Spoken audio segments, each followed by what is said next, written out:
Hello everyone and welcome back to the Horror Hut.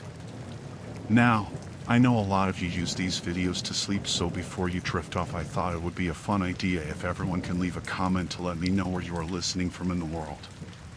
Also like and subscribe if you are enjoying the episodes. This also keeps you updated with new episodes. Right, let's get comfy and relax and let's begin. I started jogging early in the mornings to clear my head before the day began. The park was quiet at that time, with only the occasional bird or squirrel rustling in the bushes. It felt peaceful, the kind of quiet that lets you breathe. I liked being alone there, knowing I had the whole place to myself before the world woke up. That morning was no different. The air was cool, and there was still a bit of mist hanging over the grass. I had my usual route, a path that looped around the park in a big circle. The sun wasn't up yet, but it was light enough to see where I was going.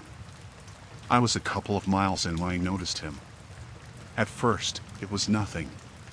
Just another jogger, a man about 50 feet behind me. I didn't think much of it. The park was big, and sometimes there'd be other people out early. I kept running, focusing on my breathing, and tried to ignore him. But after a while, I realized he wasn't falling behind. In fact, he seemed to be keeping the same pace as me. I glanced back over my shoulder. He was still there, his footsteps matching mine. He wasn't too close, not enough to set off alarms just yet, but it was odd. I sped up a bit, hoping to widen the gap between us. But when I picked up speed, so did he. I could hear his shoes slapping against the pavement, the sound getting louder. I told myself it was just a coincidence. Maybe he was training, pushing himself. Maybe he didn't even notice me. I turned down a side path, one that led through a thicker part of the park. It wasn't my usual route, but I wanted to see if he'd follow. He did. Now the unease started creeping in. He was definitely following me, and not in an accidental way. I tried not to panic. Maybe he didn't realize how it looked. Maybe if I stopped to tie my shoe or something, he'd pass me. So I slowed down, pretending to adjust my shoelace. He slowed down too, lingering a few yards back. That's when I knew something was wrong. My heart started pounding, not from the run but from fear. I stood up quickly and started running again, faster this time, pushing myself harder than I had all morning. But no matter how fast I went, he stayed right behind me, his footsteps never fading. The path I was on was empty. There weren't any other runners, no one walking their dogs. Just me and him, alone in the park. I didn't want to stop. Stopping felt like it would give him a chance to catch up. But I couldn't run forever. My legs were already burning, and I hadn't even reached the halfway point of my usual route. I took another turn, this time onto a path that cut through the trees. The park's main roads were too open, too exposed. Maybe if I could get into the woods, I could lose him. The trees were thicker here, and the trail was narrower, winding between the trunks. I could hear him behind me, closer now. His breathing was louder, more ragged, like he was getting tired too. But he wasn't stopping. I ran harder, my lungs burning, the trees blurring past me. Every time I glanced back, he was there, just out of reach but never far enough away. I started thinking about what would happen if he caught me. I didn't know who he was or what he wanted, but I knew it couldn't be good. There was a small clearing up ahead, where the path split in two directions. I had a split second to decide which way to go. I veered left, hoping the thicker underbrush would slow him down. I couldn't hear him for a moment, and I thought maybe I'd lost him. But then, there it was again, the sound of his shoes hitting the dirt. I could feel my body getting tired, my muscles starting to give out. My mind was racing, trying to think of a way out. The park wasn't huge, but at this hour, it felt endless. No one would hear me if I screamed, and I hadn't seen anyone else since I started running. I thought about turning around, facing him, but I was too scared. What if he had a weapon? What if he was stronger than me? I kept running, hoping the trees would somehow swallow me up, make me invisible. But they didn't. He was still there, closer now than ever. Suddenly, I saw something up ahead. A bench just off the path, near a small grove of trees.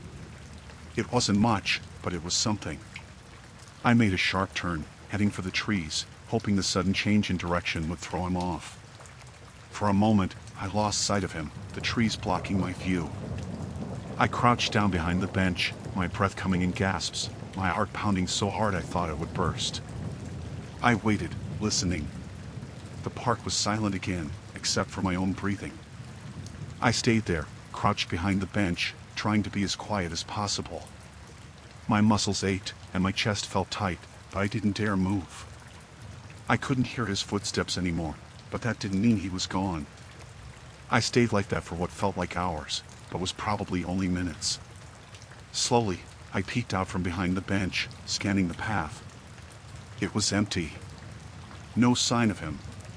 Maybe he'd given up. Maybe he'd gone in the other direction, thinking I kept running.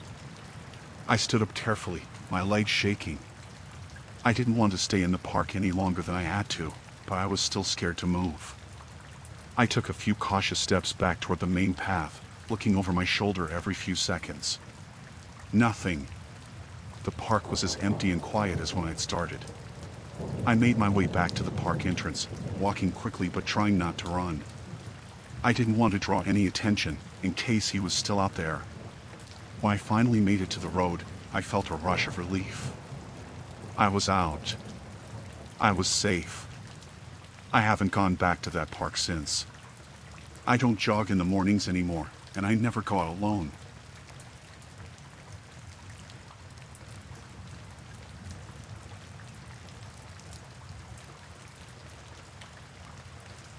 I was house sitting for a family friend in this quiet suburban neighborhood.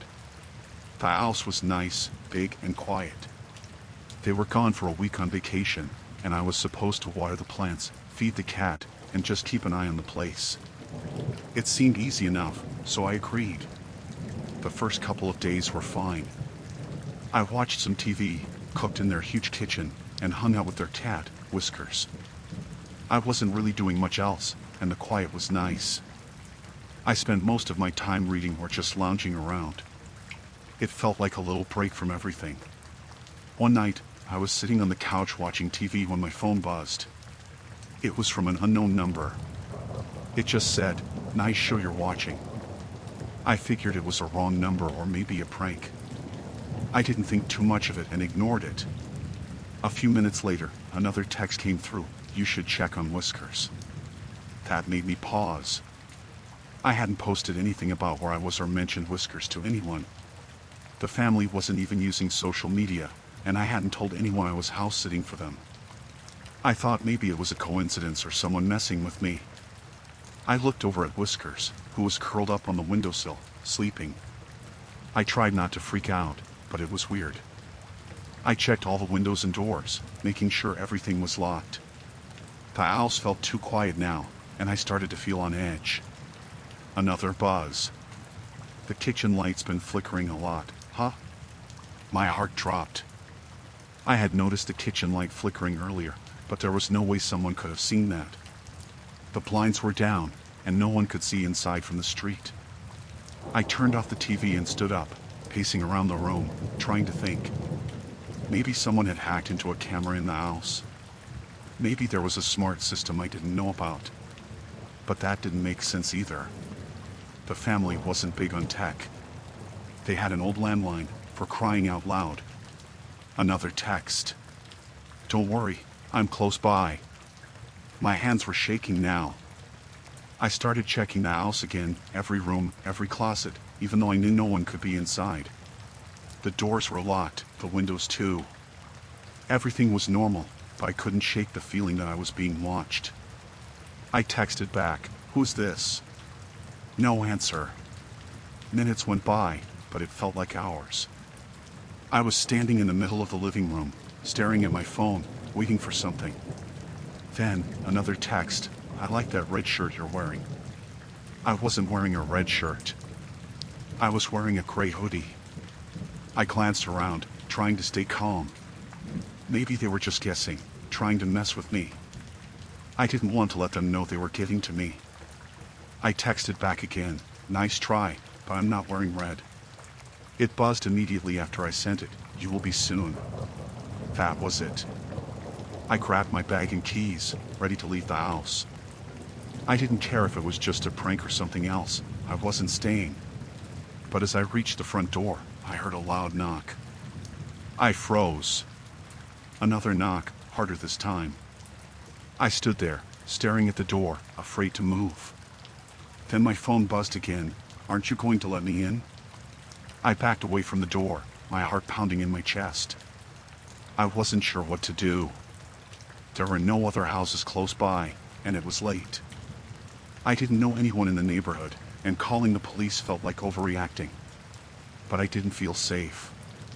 The knocking stopped.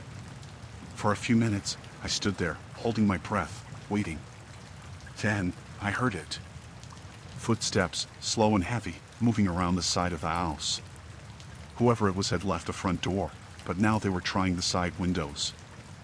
I heard the faint sound of the window rattling, then the back door. I dialed 911, whispering into the phone. I told them someone was outside, trying to get in. The operator was calm, asked me to stay on the line, but the wait for the police felt endless. Another text came through. They can't get here fast enough. The footsteps were getting louder. I couldn't tell where they were now, circling the house, trying every door and window.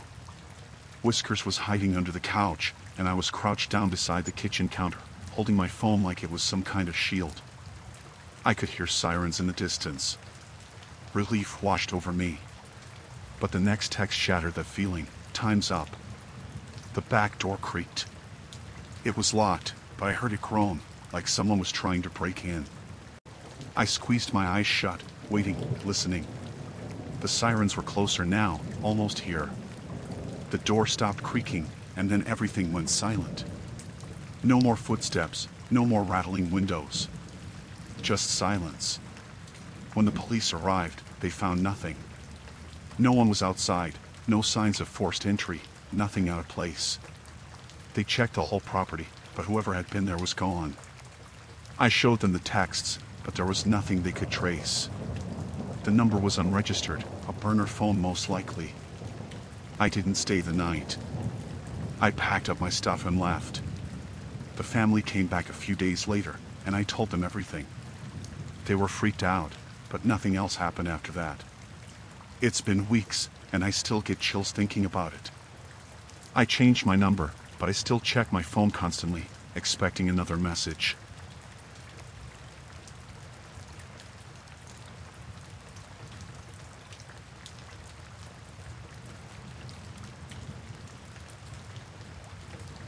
I was driving down this long, empty highway in the middle of nowhere, late at night. I was heading home after a work trip and figured I'd take the back roads for a change. It was pitch black outside, only my headlights cutting through the darkness. No other cars around for miles. Just me, the road, and the occasional flicker of a sign or something out in the distance. That's when I saw her. She was standing on the side of the road, just standing there, right by the guardrail. She didn't look like she was hitchhiking, but she was staring at the road, not even trying to wave me down. I couldn't just drive by. It didn't feel right leaving someone alone in a place like this. So I slowed down and pulled over a bit ahead of where she was standing. I rolled down the window and leaned out. "Need a ride?" I asked. She didn't answer right away, just kind of turned her head slowly and looked at me. She was young, probably mid-20s, wearing a light jacket that seemed too thin for how cold it was outside. Her face was pale, but it was hard to tell much else in the dim light from the car. After a long pause, she nodded and walked over to the passenger side. I unlocked the door, and she climbed in without a word. I thought it was strange that she didn't say anything, but maybe she was just shaken up. I figured I'd give her a few minutes before asking what had happened. We drove in silence for a while. I glanced over at her every now and then, but she just stared straight ahead, barely blinking. Her hands were resting in her lap, fingers curled tightly into her palms. It wasn't normal, the way she was acting, but I didn't want to push her. Maybe she'd been in some kind of accident or something, and I didn't want to scare her. "Where are you headed?" I finally asked, hoping to break the silence. She didn't answer right away. I thought maybe she hadn't heard me, so I asked again. This time, she turned her head slowly, her eyes meeting mine for the first time. They were dark, empty, like she was looking straight through me. "I'm waiting for someone," she said, her voice low, almost a whisper. That didn't make sense. Waiting for someone? Out there, in the middle of nowhere? What do you mean? I asked, feeling uneasy now. You were standing on the side of the road, no one else around.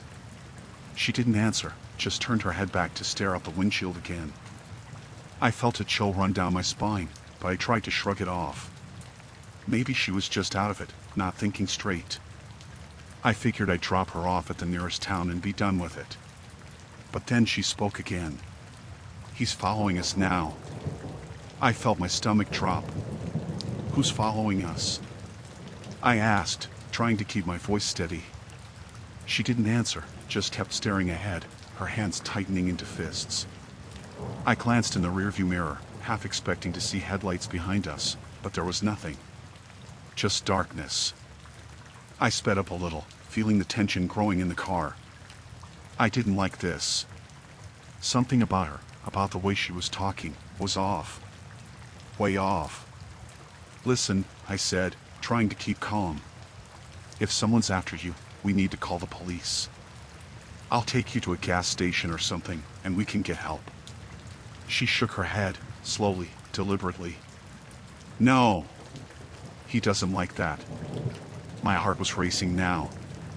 I kept checking the mirrors, but still, there was no one behind us. Just the empty road. I had a bad feeling in the pit of my stomach, like I'd made a huge mistake picking her up. Something was very wrong here. "I'm taking you to the nearest town," I said, my voice firmer now. "Whatever's going on, I'm not getting involved." She didn't respond. I pressed the gas harder, the car speeding up as I scanned the horizon for any sign of civilization. But the more I drove, the more isolated we seemed to be.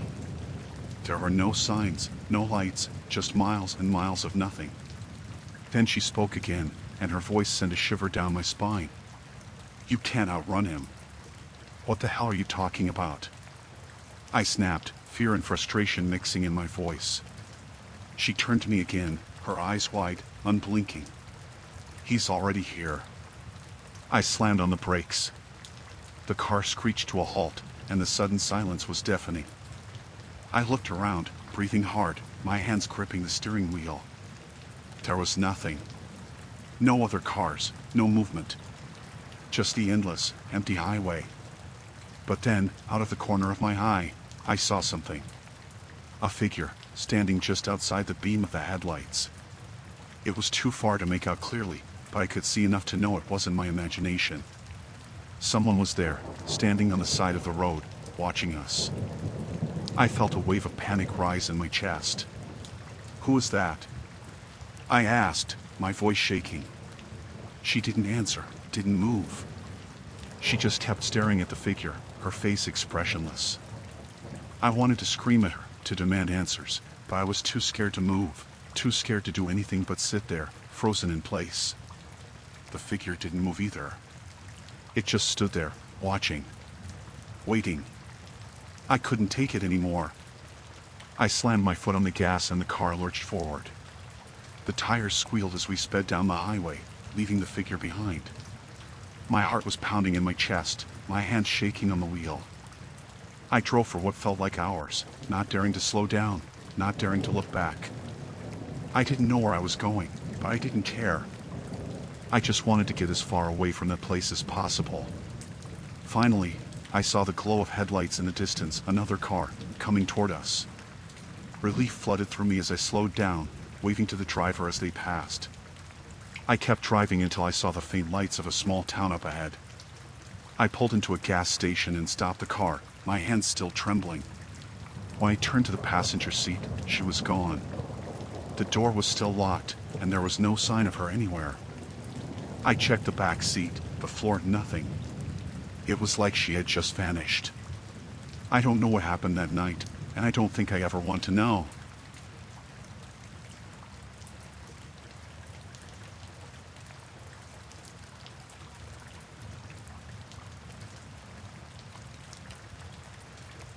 I booked the Airbnb for a weekend getaway. It was this small, old house on the outskirts of a quiet town. Looked cozy enough in the pictures, and I just needed some time away from everything. The host, a guy named Eric, had good reviews, and the price was cheap, so I thought, why not? When I got there, it was just as expected. Kind of rustic but clean, a bit worn down, but it had that charm, you know? Eric had left a key in a lockbox by the door, so I didn't meet him right away.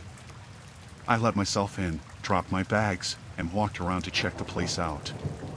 The living room had this old couch, a coffee table with a couple of magazines on it, and a TV that looked like it hadn't been used in years. That's when I noticed the camera. It was small, tucked into the corner of the bookshelf, almost hidden by some dusty old books. At first, I thought maybe it was part of the security system or something, but it was pointed directly at the couch, not toward the door or windows. I didn't like it. It felt off. So, I took out my phone and snapped a picture of it, just in case. Then I texted Eric to ask what it was for. He replied quickly, saying there was no camera in the house, and that maybe I was mistaken.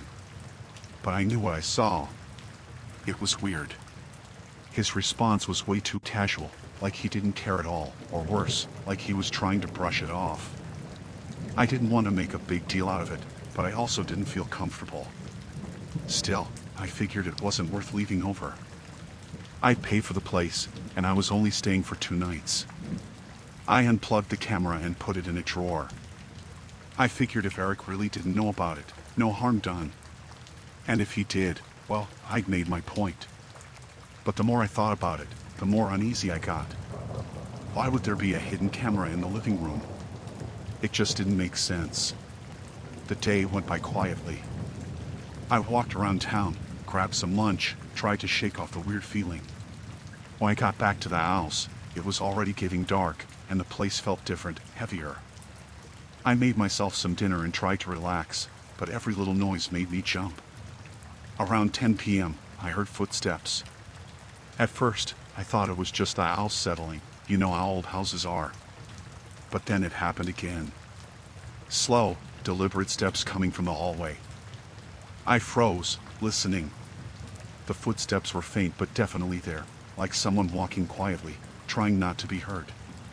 I grabbed my phone and stood up, my heart racing. The footsteps stopped. I told myself it was nothing, just my imagination, but I couldn't shake the feeling that something was wrong. I went to the hallway, turned on the light, and looked around. The house was empty, exactly how I'd left it. The door was locked, and all the windows were shut. Still, I didn't feel safe. I texted Eric again, telling him about the footsteps, but this time he didn't reply. I waited for a while, staring at my phone, but nothing.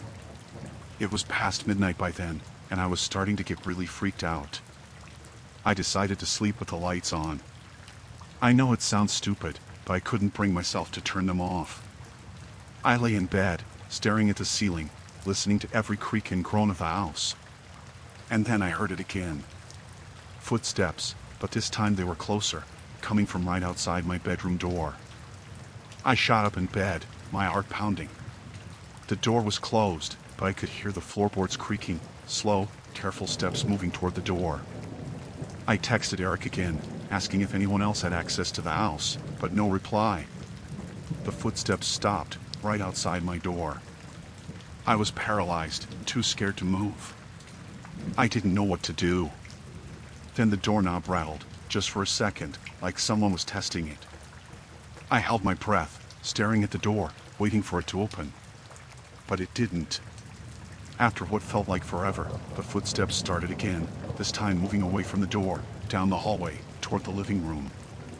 I stayed in bed, listening, my mind racing. Who was in the house? Why weren't they leaving? I wanted to call the police, but I couldn't find the words.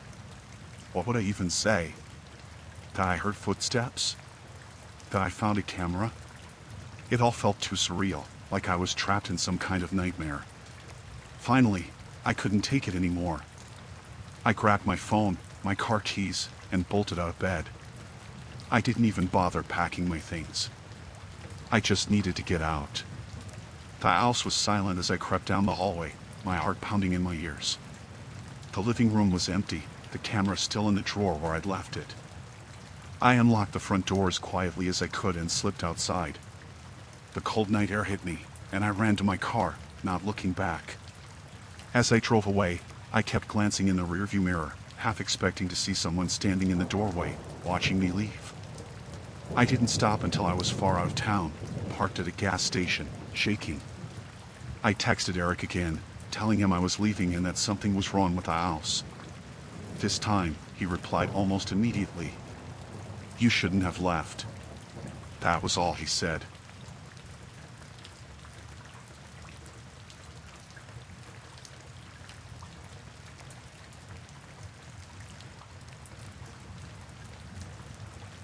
I was driving back from a trip to Albuquerque, and traffic on the main highway had gotten insane.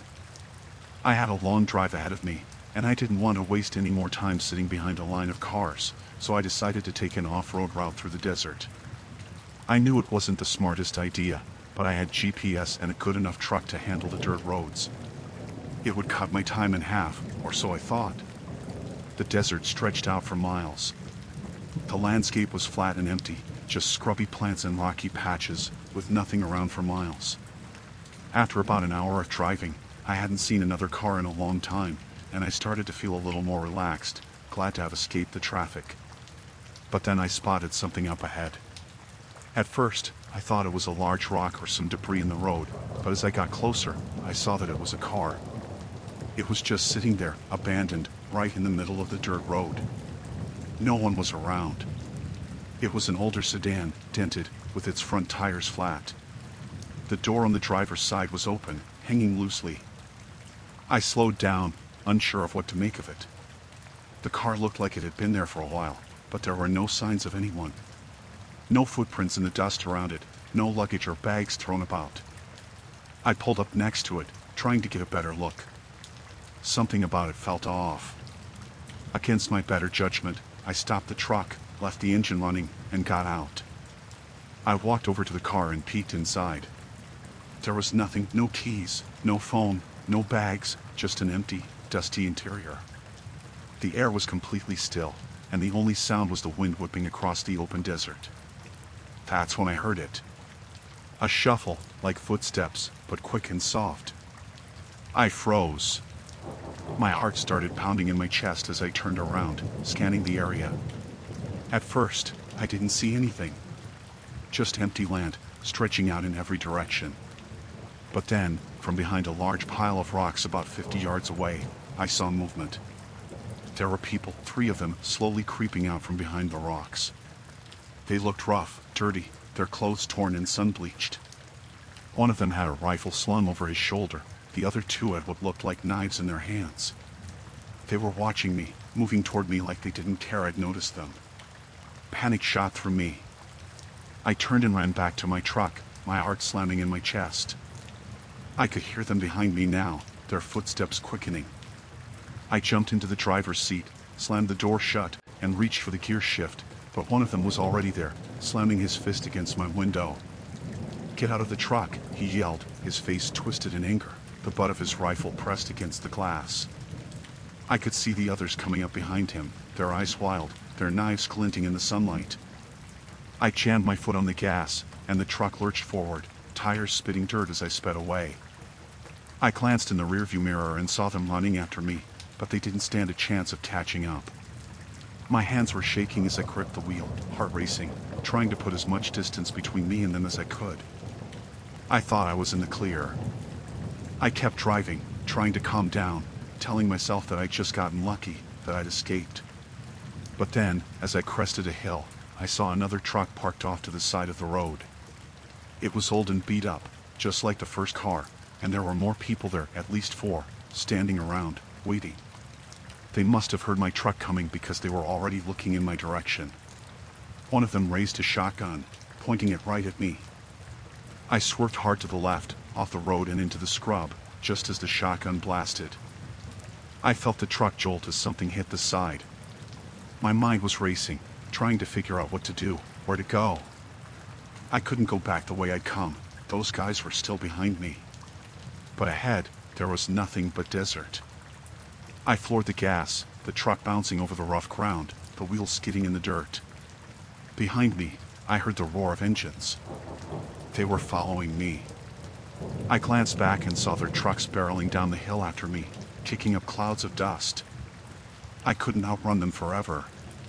My truck wasn't built for this kind of terrain, and they knew the area better than I did.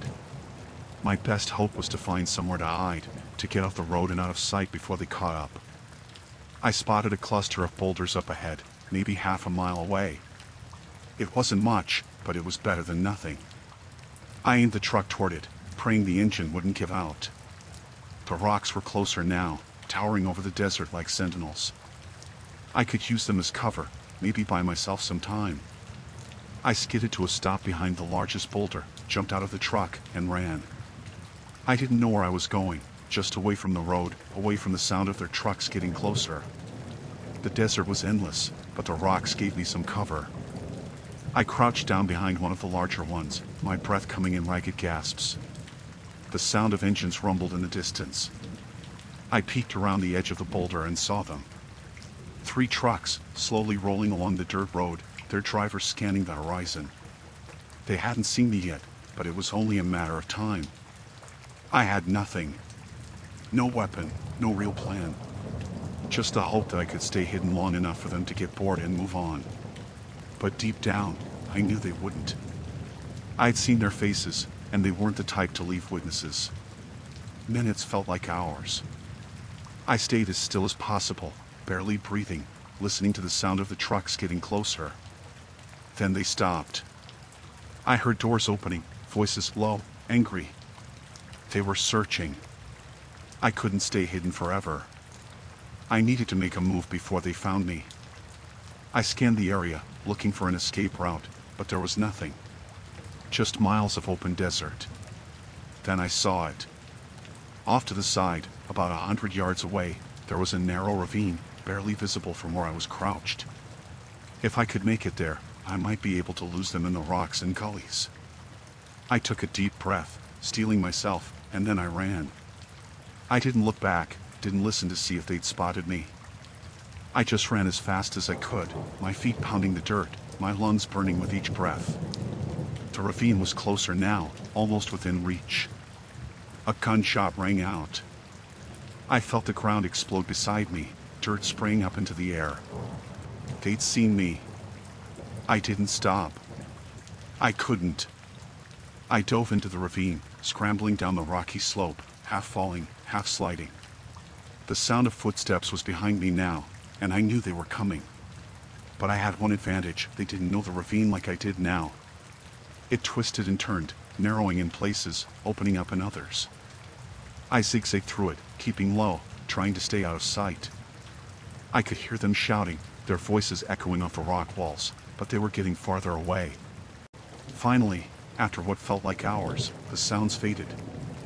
I kept moving, too scared to stop, but I knew I'd lost them. When I was sure I was safe, I collapsed against a rock, my chest heaving with relief. I waited until nightfall before I made my way back to the road. There was no sign of the trucks, no sign of the men. Just the quiet, empty desert. I drove straight through the night, not stopping until I was far away from that place. I never took a shortcut like that again.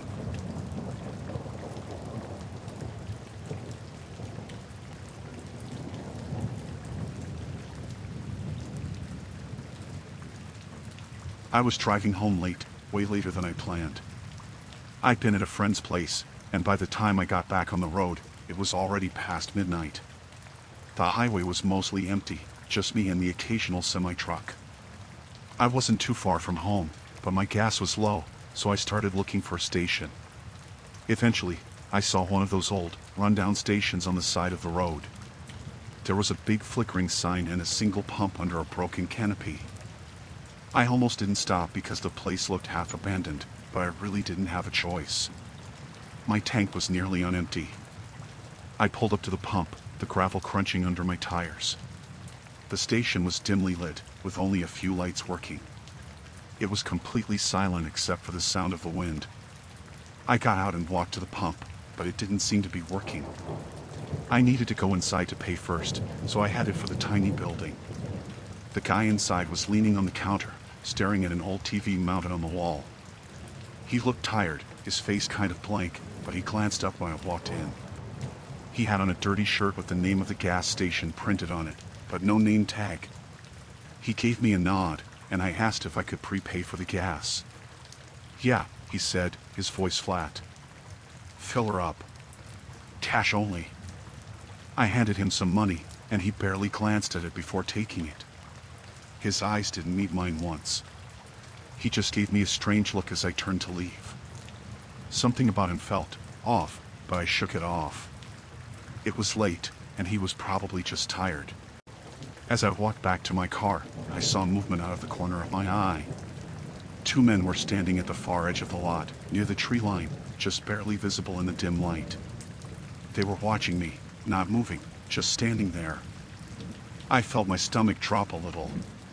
They hadn't been there when I drove in. I tried to stay calm, but the hair on the back of my neck stood up. I figured maybe they were just passing through or waiting for someone, but they weren't near any cars, and they weren't smoking or anything. Just staring. I forced myself to focus on the pump, trying to act like I hadn't noticed them. I fumbled with the nozzle for a second, glancing back toward the building. That's when I saw it. The attendant had locked the door behind me. The lights inside the store were still on, but the sign on the door now said closed. My heart started racing. I felt trapped. The two men were still at the edge of the lot, but now they were closer, walking slowly toward the station. They weren't in a hurry, just moving in. I wanted to get back in the car and drive off, but I didn't have enough gas to make it far.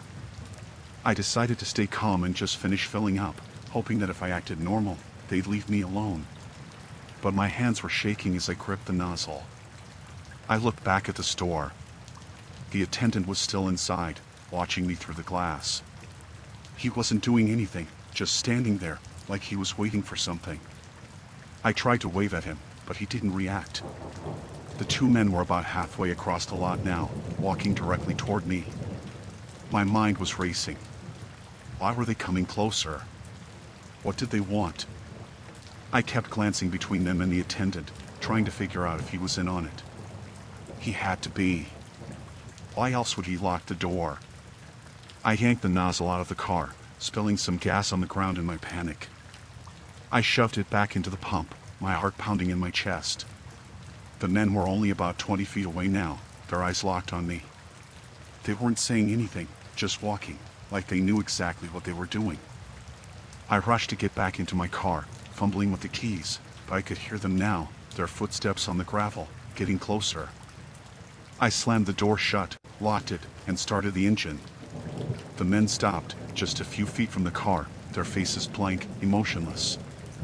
They stood there, watching as I threw the car into gear. I floored the gas, and the car lurched forward. My tires screeched against the gravel, but I didn't care. I just wanted to get out of there. As I sped out of the lot, I glanced in the rearview mirror. The two men were still standing there, staring after me, not even trying to chase me. The attendant was watching too, his face just as blank as theirs. I didn't stop driving for miles. My hands were shaking, and I kept looking in the mirror, half expecting to see their headlights behind me. But there was nothing. Just the empty road stretching out in front of me.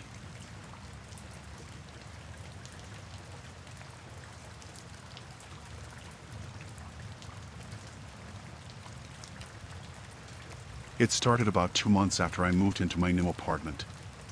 I came home from work one evening and found a small note slipped under my door. At first, I didn't think much of it. Just a scrap of paper, folded in half, with something scrawled on it. I assumed it was from a neighbor or maybe the management. But when I opened it, all it said was, "I see you." That's it. No name, no explanation. Just those 3 words. I figured it was some kind of dumb prank. Maybe a kid in the building messing around, so I tossed it in the trash and forgot about it. But a few days later, another note appeared. This time it was more specific. "I like your blue sweater," it said. That was strange, because I had worn a blue sweater the day before. It wasn't just a note that unsettled me. It was the fact that I couldn't figure out how it got there. My building was pretty secure. You couldn't get in without a key or someone buzzing you up. I didn't know many people here yet, but I hadn't seen anything odd or noticed anyone paying extra attention to me. Still, I tried not to overthink it.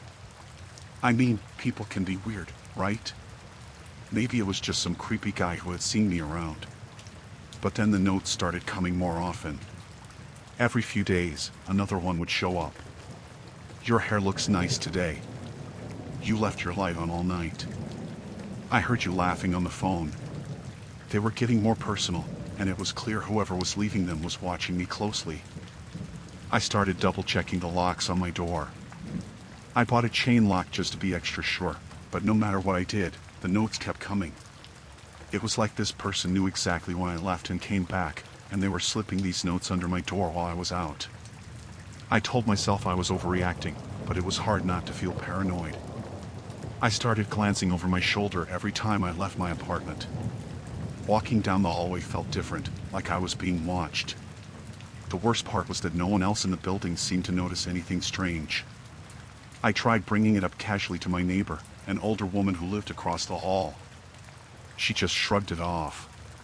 "People are weird in the city," she said. I wouldn't worry about it. But it was hard not to. The notes kept getting more detailed. "I like the way you hum when you cook dinner," one said. I hadn't even realized I did that. How could this person know? After that, I stopped cooking altogether for a while. I was too scared to do anything that might give them more information. I started eating takeout, locking myself in my bedroom as soon as I got home, and refusing to leave until it was time to go to work. But then something happened that changed everything. One night, I came home late from a work event. I was exhausted, and all I wanted to do was shower and go to bed. As I stepped into the apartment, I immediately felt like something was wrong. The air felt heavy, like someone had just been there. I checked the door, it was still locked, the chain still in place. Then I saw it. A note, this time not under the door, but on the kitchen counter. Folded neatly, just like all the others. But that wasn't the worst part. I hadn't left it there. My stomach dropped. I felt sick.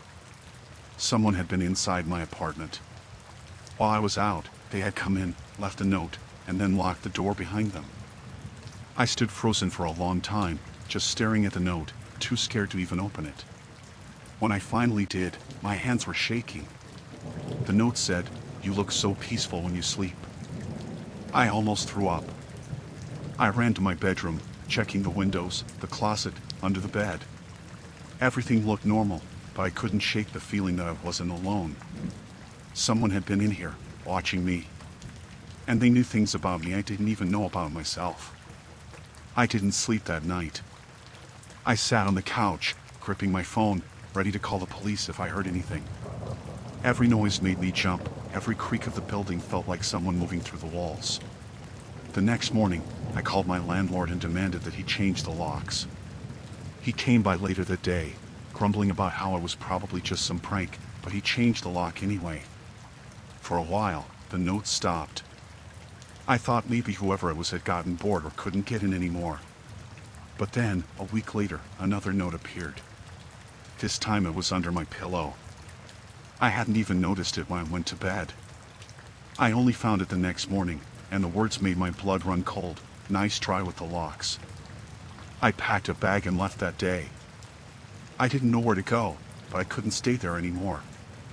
I started crashing at a friend's place, barely going back to the apartment except to grab more of my things. I reported everything to the police, but without any hard evidence, there wasn't much they could do. A few days ago, I went back for the last time to pack up the rest of my stuff. The building was quiet, as usual. No one around. As I was leaving, I noticed something strange on my front door, a tiny hole, like someone had drilled into the frame. My heart pounded as I realized what it was. A peephole. From the outside. Someone had been watching me the whole time, from right there, through my own door.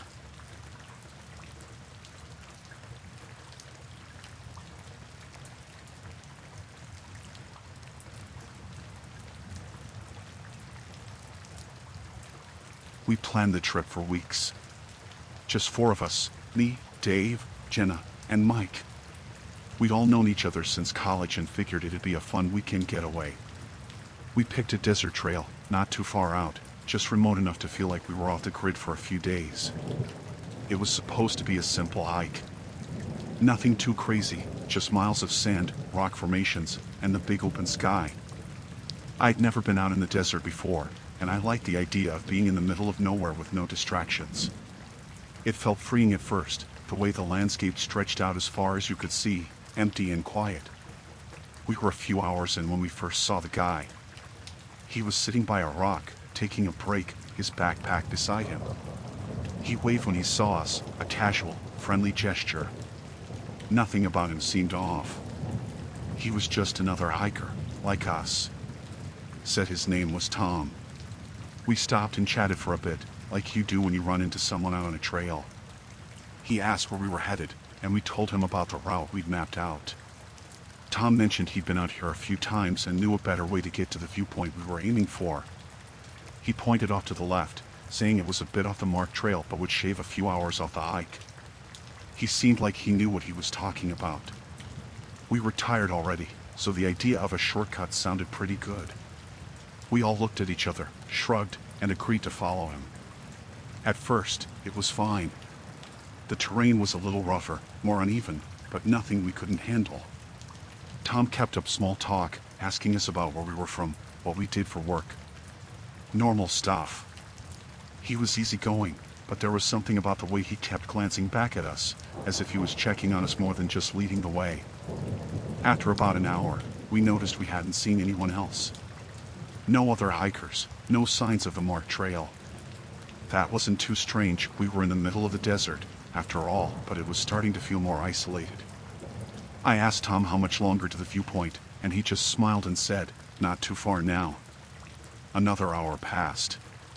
The sun was higher, the heat pressing down on us, and the landscape around us had changed. The rocks were bigger, and the sand was deeper. It was harder to walk, and we were getting low on water. I was about to ask Tom again where we were when Mike pulled me aside. "Does this feel off to you?" Mike whispered, his eyes scanning the empty desert around us. I nodded. "Yeah, something's not right." We slowed down, letting Jenna and Dave catch up. "We should head back," Jenna said, glancing nervously at Tom, who was still walking a little ahead of us, oblivious to our conversation. "I don't trust this guy." But before we could do anything, Tom stopped and turned around, smiling like nothing was wrong. "This way," he said, pointing towards a narrow gap between 2 large rocks. "The viewpoint's just through here." None of us moved. We just stood there, staring at him. Something had shifted. His smile didn't reach his eyes anymore. It was like he knew we were starting to figure things out, and he was waiting to see what we'd do next. "I think we're gonna head back," Dave said, his voice steady but tense. "We're low on water, and it's getting late." Tom's smile faded. "You're already this far," he said. "Might as well finish the hike." Jenna stepped forward. "We're going back," she said, her voice firm. Tom didn't argue. He just stared at her for a long moment, then nodded. "Suit yourself," he said. "But you'll get lost trying to find your way back. This desert can be tricky." He didn't offer to help. He just stood there as we turned and started walking back the way we came. I kept glancing over my shoulder, expecting to see him following us, but he didn't. He just watched us go. The hike back was worse. The sun was brutal, and none of us could remember exactly where we turned off the marked trail. The landscape all looked the same: rocks, sand, more rocks. After an hour, we realized we were completely lost. Mike was the first to panic. "We should have stayed on the main path," he muttered, pacing back and forth. "We're screwed." Jenna tried to stay calm, but I could see the fear in her eyes. "We just need to retrace our steps," she said, but her voice wavered. "We'll find the trail." But we didn't. Another hour passed, and there was no sign of the main trail. Worse, we were out of water. The desert stretched out around us, endless and unforgiving. I kept thinking about Tom, about how easily he had led us off the path. He knew exactly what he was doing. Just as the panic started to set in, we heard something behind us, footsteps, soft at first, then getting louder. We all froze, turning around at the same time. It was Tom. He wasn't smiling anymore. "Told you you'd get lost," he said, his voice flat, almost mocking. I felt my stomach twist. He'd been following us the whole time, letting us wander around like idiots. I didn't know what he wanted, but I knew it wasn't good. "We're fine," I said, trying to sound confident. "We'll find our way back." Tom just shook his head. "Not without me, you won't." The sun was setting now, casting long shadows across the desert. I could feel the temperature dropping, the cold creeping in. We were exhausted, thirsty, and lost. Tom stepped closer, his eyes flicking from one of us to the next, like he was sizing us up. "Look," Dave said, trying to reason with him. "We don't want any trouble. Just let us go." But Tom wasn't listening. He moved faster than I expected, grabbing Jenna by the arm and pulling her towards him. She screamed, and Mike lunged at him, but Tom shoved him back with a strength I didn't think he had. "Stop!" I shouted, but my voice felt weak, drowned out by the growing panic. Tom didn't stop. He dragged Jenna toward the gap between the rocks, the one he had pointed to earlier. Mike and Dave rushed after him, and I followed, my heart pounding in my chest. We caught up just as they disappeared into the shadows of the rocks. I didn't know what Tom had planned, but we couldn't let him take Jenna any further. We pushed through the gap, the walls of the rocks closing in around us. Suddenly, Tom let go of Jenna and shoved her forward. She stumbled, but Mike caught her before she hit the ground. Tom stood there, blocking the way out. "You can't leave," he said, his voice calm, too calm. "Not now." For a moment, none of us moved. Then Dave, with more courage than I thought he had, rushed at Tom. They struggled for a second before Dave managed to knock him off balance, sending him tumbling to the ground. It was our chance. We didn't look back. We ran, as fast as we could, through the rocks and back into the open desert. The sun was gone now, and the sky was dark, but we didn't stop. We finally found the main trail after what felt like hours. We never saw Tom again.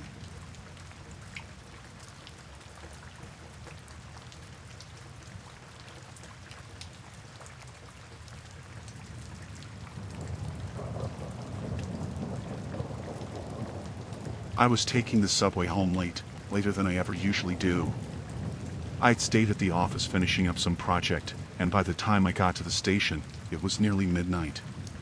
The train was nearly empty when I got on, just a few people scattered around, and I grabbed a seat near the door, sinking into it with exhaustion. I don't remember exactly when I drifted off. The rocking of the train must have done it.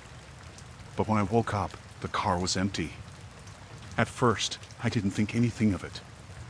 I'd been on late-night rides before, where people get off at different stops and you're the last one left.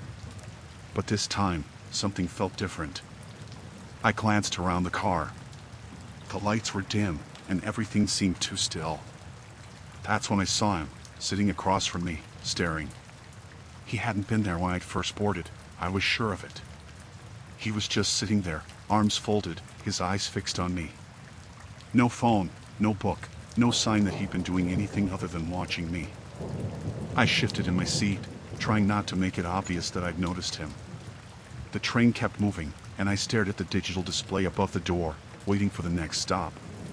When the voice announced it, I stood up, ready to get off.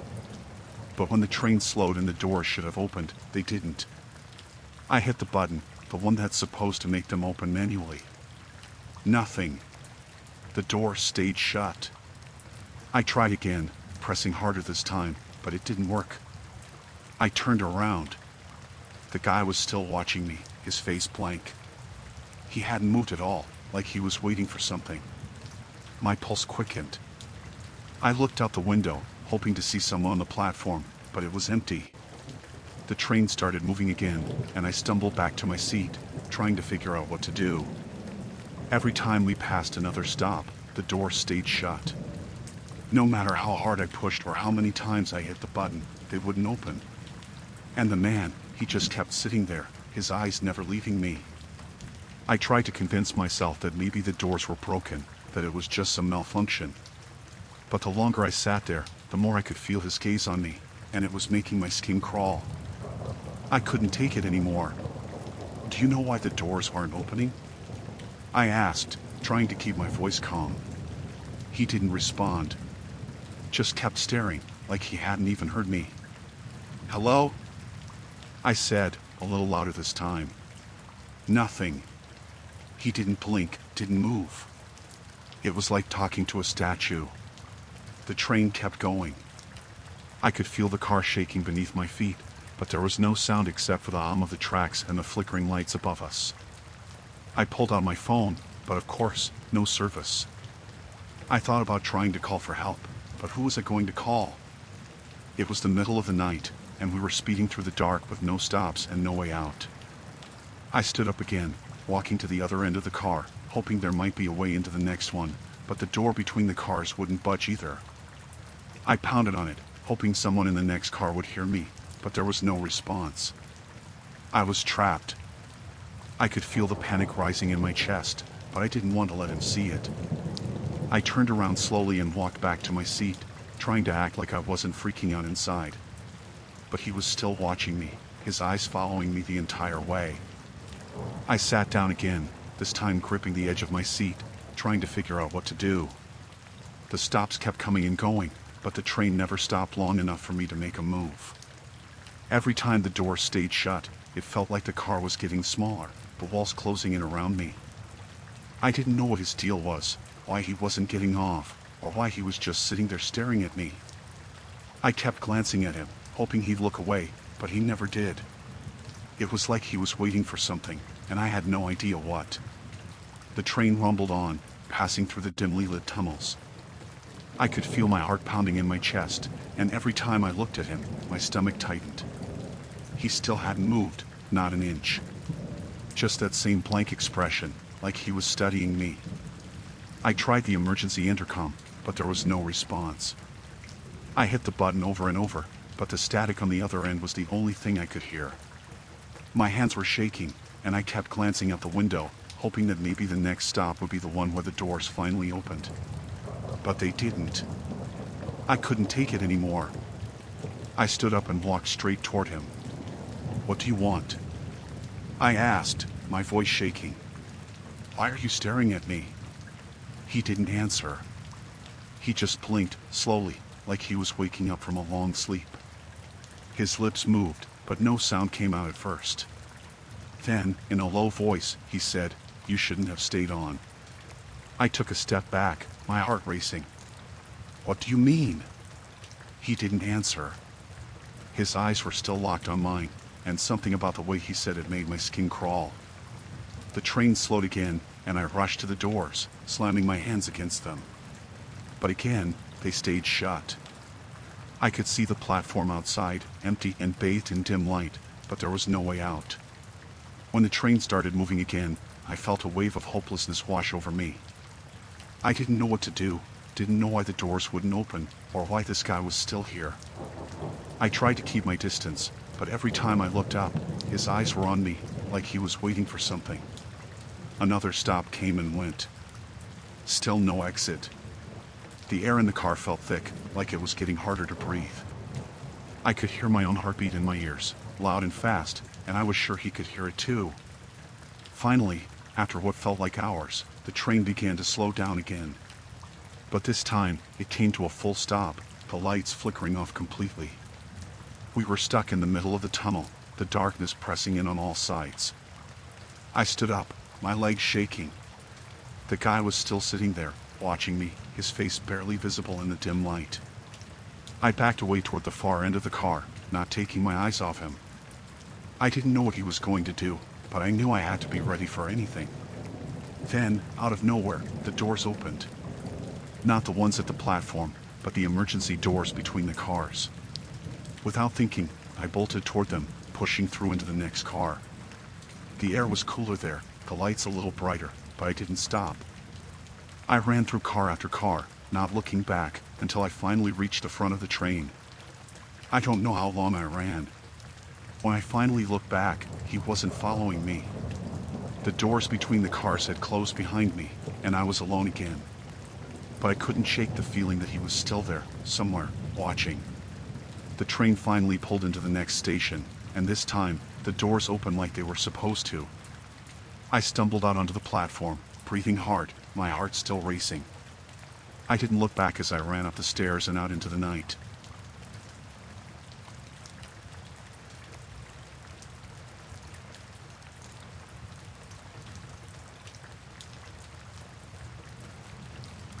It was my second time babysitting for the Thompsons.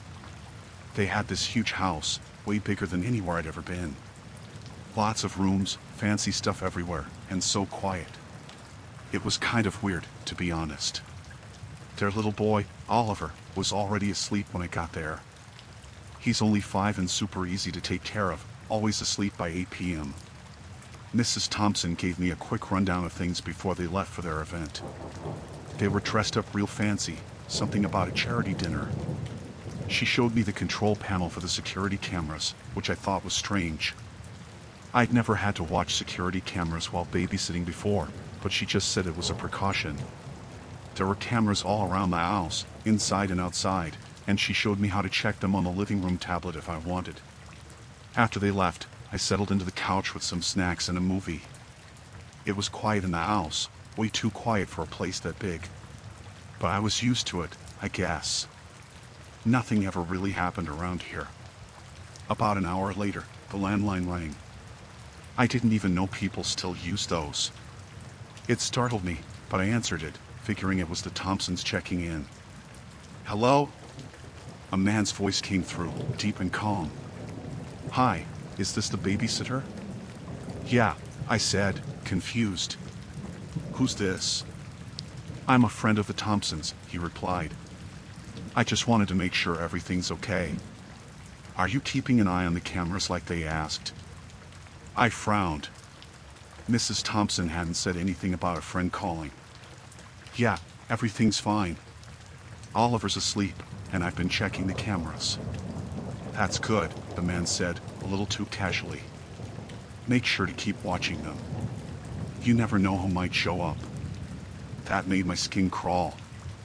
I didn't know what to say, so I just mumbled something about needing to go.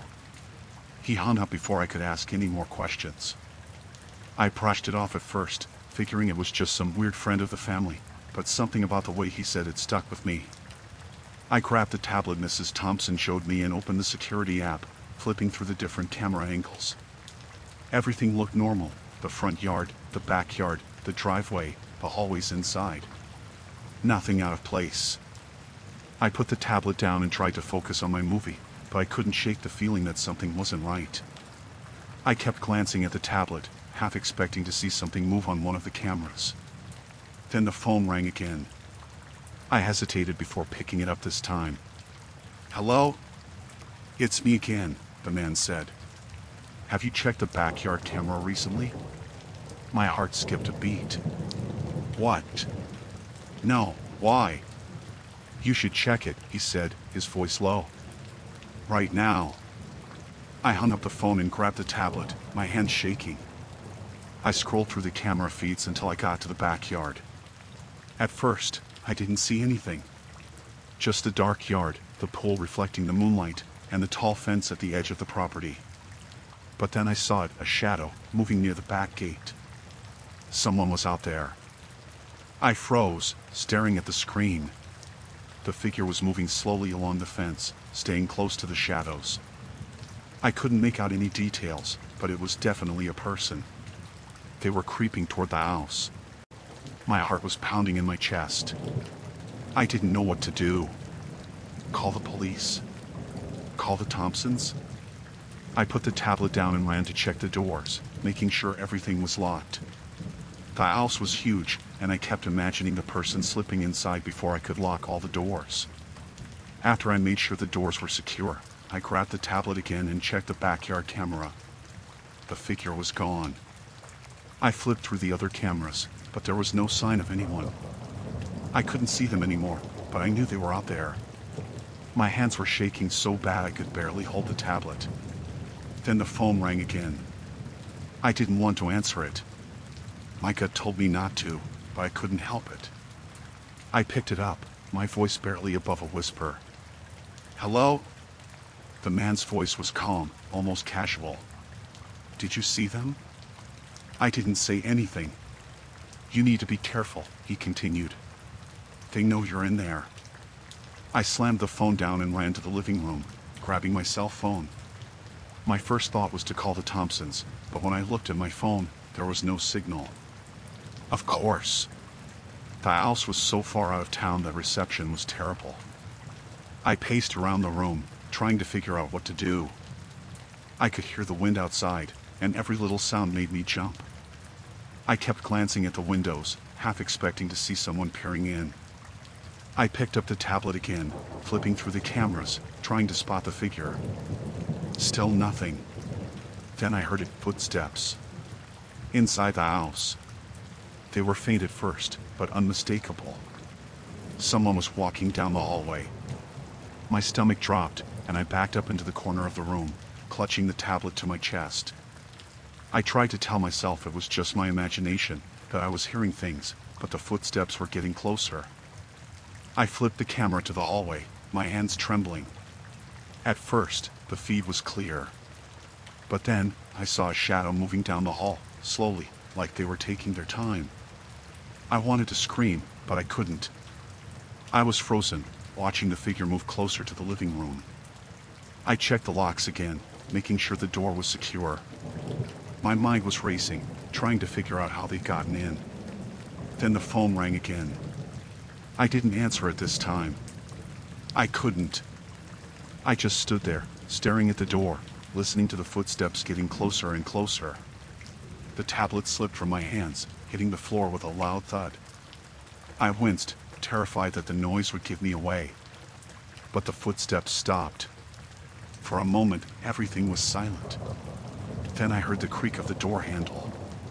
It was slow, deliberate, like they were testing it, trying to see if it was locked. I backed up against the wall, my heart pounding in my ears. I didn't know what to do. There was nowhere to hide, nowhere to run. The door rattled again, harder this time, but it held. And then, just as suddenly as it started, it stopped. The footsteps retreated, moving back down the hallway. I didn't dare move until I heard them fade away completely. I grabbed the tablet off the floor and checked the cameras again. Nothing. The house was quiet, but I knew they were still there, somewhere. I didn't sleep that night. I just sat in the living room, clutching the tablet, jumping at every little sound until the sun finally came up. When the Thompsons came home, I told them everything. They didn't seem to believe me at first, but when I showed them the camera footage, they got real quiet.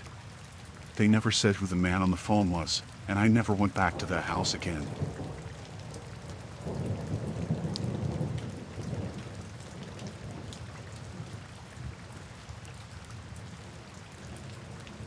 My car broke down on a stretch of highway that seemed to go on forever.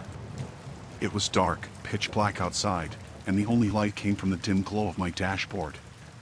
The engine had just sputtered out, and no matter how many times I turned the key, it wouldn't start again.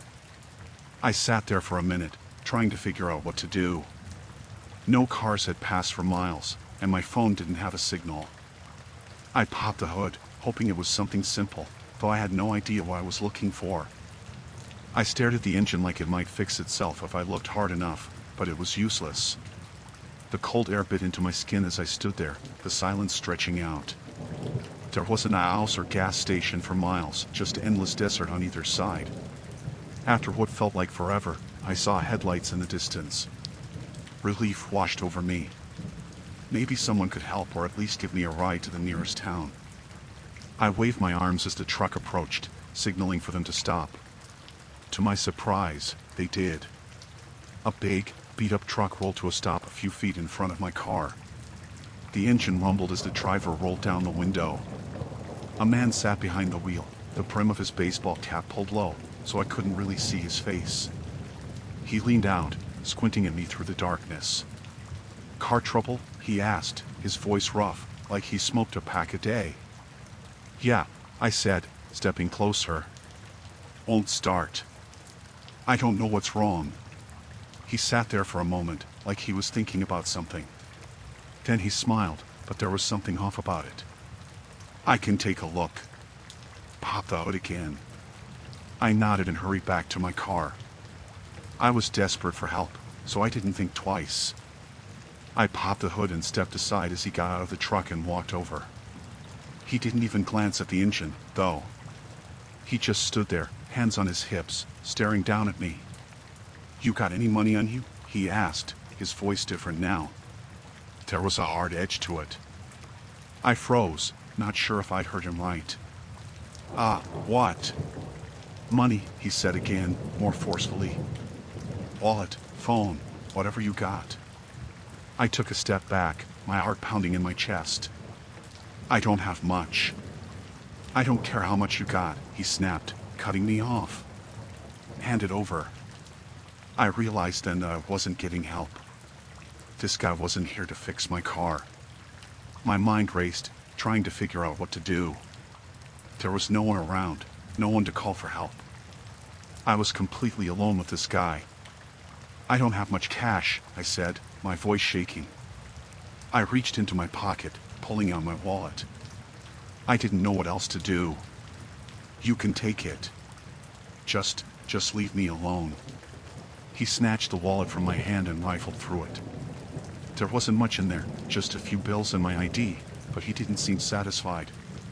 He tossed the wallet to the ground and glared at me. What else you got? I shook my head. That's it, man. I don't have anything else. He stepped closer, his face inches from mine. I could smell the cigarettes on his breath, mixed with something else, something sour. Don't lie to me. I'm not lying, I said, my voice barely above a whisper. That's all I have. He stood there for a second, just staring at me. Then he reached into his jacket and pulled out a knife. The blade glinted in the faint light from my car's headlights. My stomach dropped. Maybe you're hiding something, he said, waving the knife in front of me. How about you empty your pockets and prove it? I did what he said, pulling out my phone and keys, showing him there was nothing else. My hands were shaking so bad I almost dropped them. He snatched the phone out of my hand, glancing at the screen. No signal, he muttered, tossing it onto the ground next to my wallet. Then he turned the knife in his hand, pointing it right at me. You're gonna come with me. Get in the truck. My whole body went cold. What?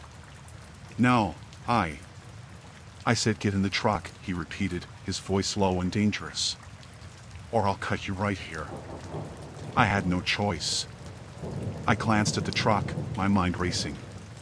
If I got in, there was no telling what he'd do to me. But if I didn't... I swallowed hard and started walking toward the passenger side of the truck. Suddenly, there was a loud noise, a car coming from the distance. I turned, seeing another set of headlights approaching fast. The man cursed under his breath and shoved me hard. Get in the damn truck, he yelled. But I didn't. The headlights were getting closer, and I made a split-second decision. I bolted, running toward the middle of the road, waving my arms frantically. The man shouted behind me, but I didn't look back. The car slowed down, and I could see it was a police cruiser. I ran straight for the car, yelling for help. The cop stepped out, hand on his holster, looking between me and the man by my car. The truck driver froze, glancing at the cruiser, then back at me. What's going on here? The cop asked, his eyes narrowing. Before I could say anything, the man backed away, getting into his truck. Just a misunderstanding, he muttered, slamming the door and speeding off into the night. I stood there, panting, my heart racing as I watched his taillights disappear down the road. The cop turned to me, his hand still on his holster. You okay? I nodded, but I didn't feel okay. Not even close.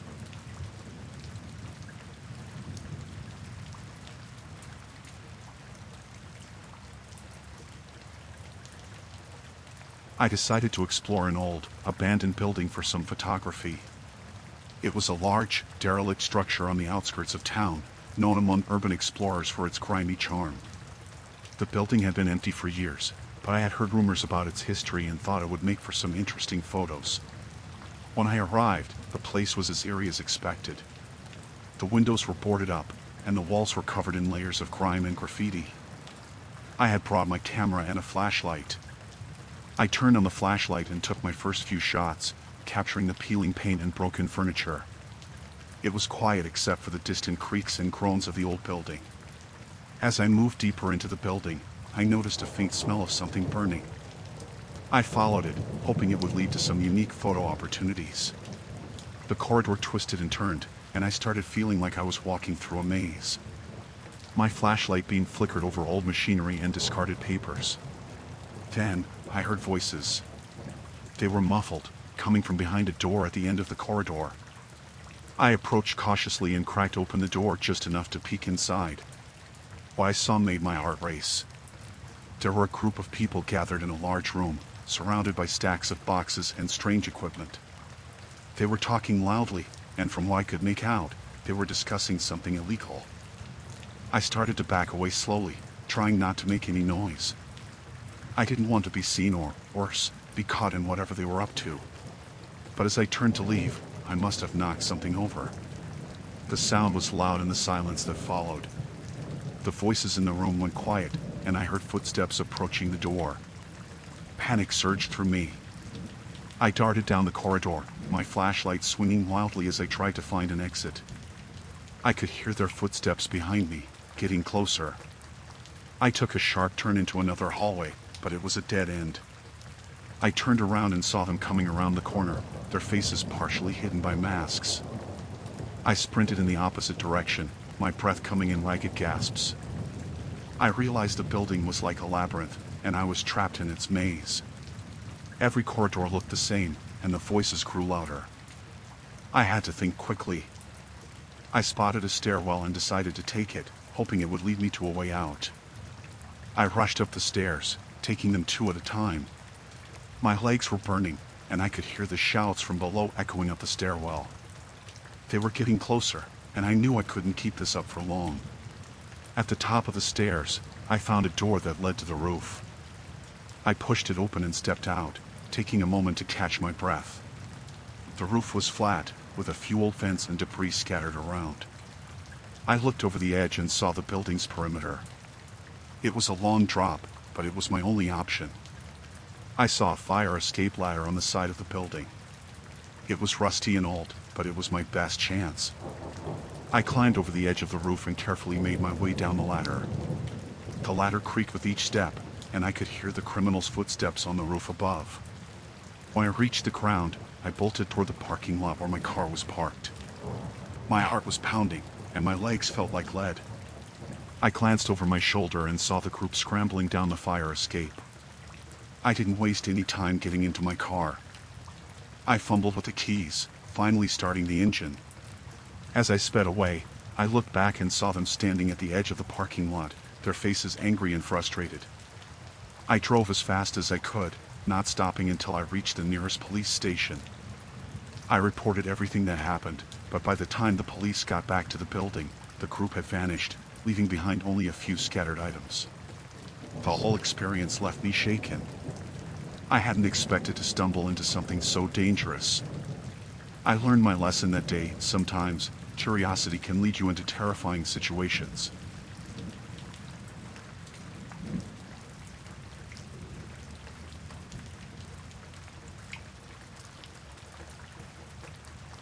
I had been driving for hours, just trying to get somewhere that felt like it wasn't in the middle of nowhere. The sun had gone down hours ago, and the stretch of highway I was on was empty except for a few trucks passing by every now and then. When I finally saw the flickering neon sign for a motel up ahead, I decided to pull in.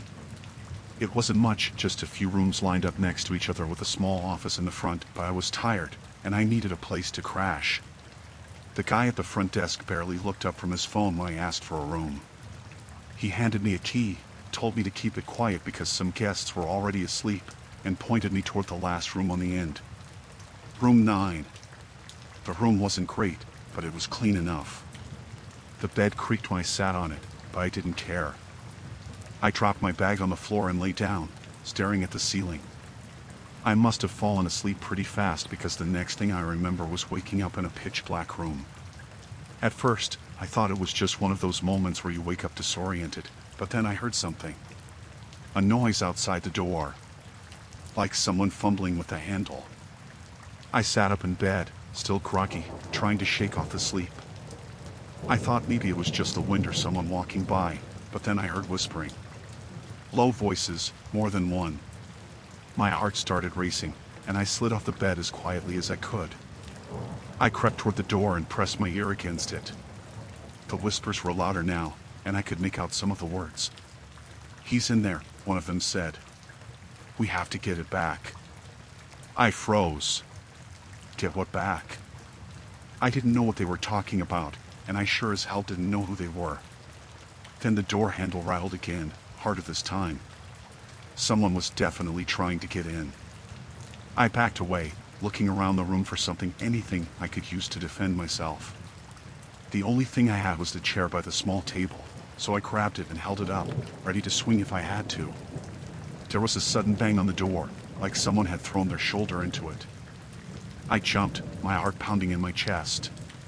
The whispers outside turned into full-on voices now. Open the door, man, one of them said, sounding impatient. We know you have it. I was panicking. I didn't know what they wanted or what they thought I had. My mind was racing, trying to figure out what to do. Then another voice, calmer but more menacing, spoke up. You don't want to make this harder than it has to be. I backed up into the corner of the room, still holding the chair like it was some kind of shield. The door shuttered again, and I heard the sound of something being dragged across it, like a metal tool or maybe a crowbar. I thought about calling the front desk, but there was no phone in the room. My cell phone was in my bag, but I didn't want to move. I was afraid if I made a noise, they'd know exactly where I was. I didn't have much time to think. They were getting louder, and the door was starting to give way. Suddenly, I heard footsteps coming down the hall. More people. They stopped just outside the door, and for a second, everything went quiet. Then the door handle turned. Slowly. They had unlocked it somehow. I braced myself, gripping the chair tighter, ready for whatever was about to happen. But instead of barging in, the door stayed closed. One of the voices spoke again, right on the other side. Look, we don't want to hurt you. Just give us what's ours, and we'll leave. I didn't answer. I didn't even breathe. I just stood there, waiting for them to make the next move. My mind was spinning. What did they think I had? I hadn't taken anything, hadn't even talked to anyone except the guy at the desk. The silence stretched on for what felt like forever. Then, another voice, a woman this time, said, He doesn't even know, does he? There was some shuffling, and I could hear them talking among themselves, but I couldn't make out the words. Whatever they were discussing, it wasn't good. I started inching toward my bag, thinking I could grab my phone and call someone. But just as I reached it, there was another bang on the door, harder than before. The whole frame shook, and I stumbled back, my hands shaking. We're not leaving without it, the calm voice said again. You can make this easy or hard. Your choice. I had no idea what to do. I couldn't fight them off. There were too many of them. I couldn't run either. The only way out was through the door, and they were blocking it. Then, out of nowhere, the banging stopped. The whispers quieted, and the room felt eerily still. I stood there, holding the chair, waiting for something to happen. And then, the door slowly creaked open. Just an inch, then another. I held my breath, waiting for someone to step inside, but no one did. The door was open now, but all I could see was darkness in the hallway beyond. Last chance, the calm voice said, from somewhere just out of sight. Give it to us, or we'll come in and take it. I didn't know what to say. I had nothing to give them. I didn't even know what they were talking about. I stood frozen, staring at the open door, my heart pounding in my ears. Then, without thinking, I grabbed my bag, threw it over my shoulder, and bolted. I ran through the door and into the hallway, expecting them to jump out at me, but no one did. The hallway was empty. I ran past the other rooms, toward the front office, my breath coming in short, panic gasps. When I burst through the front door, the guy at the desk was still there, looking as uninterested as ever. I told him there were people trying to break into my room, that they were after something, but he just stared at me like I was crazy. "There's no one here, man," he said, leaning back in his chair. "It's been quiet all night." I didn't believe him. I knew what I heard. I knew there were people outside that door. But when I looked back down the hallway, it was empty. I didn't wait around to find out what was really going on. I got in my car and left. I didn't care about my reservation or getting my money back. I just wanted to get as far away from the place as possible. Even now, I can't shake the feeling that they're still out there, looking for whatever it was they thought I had.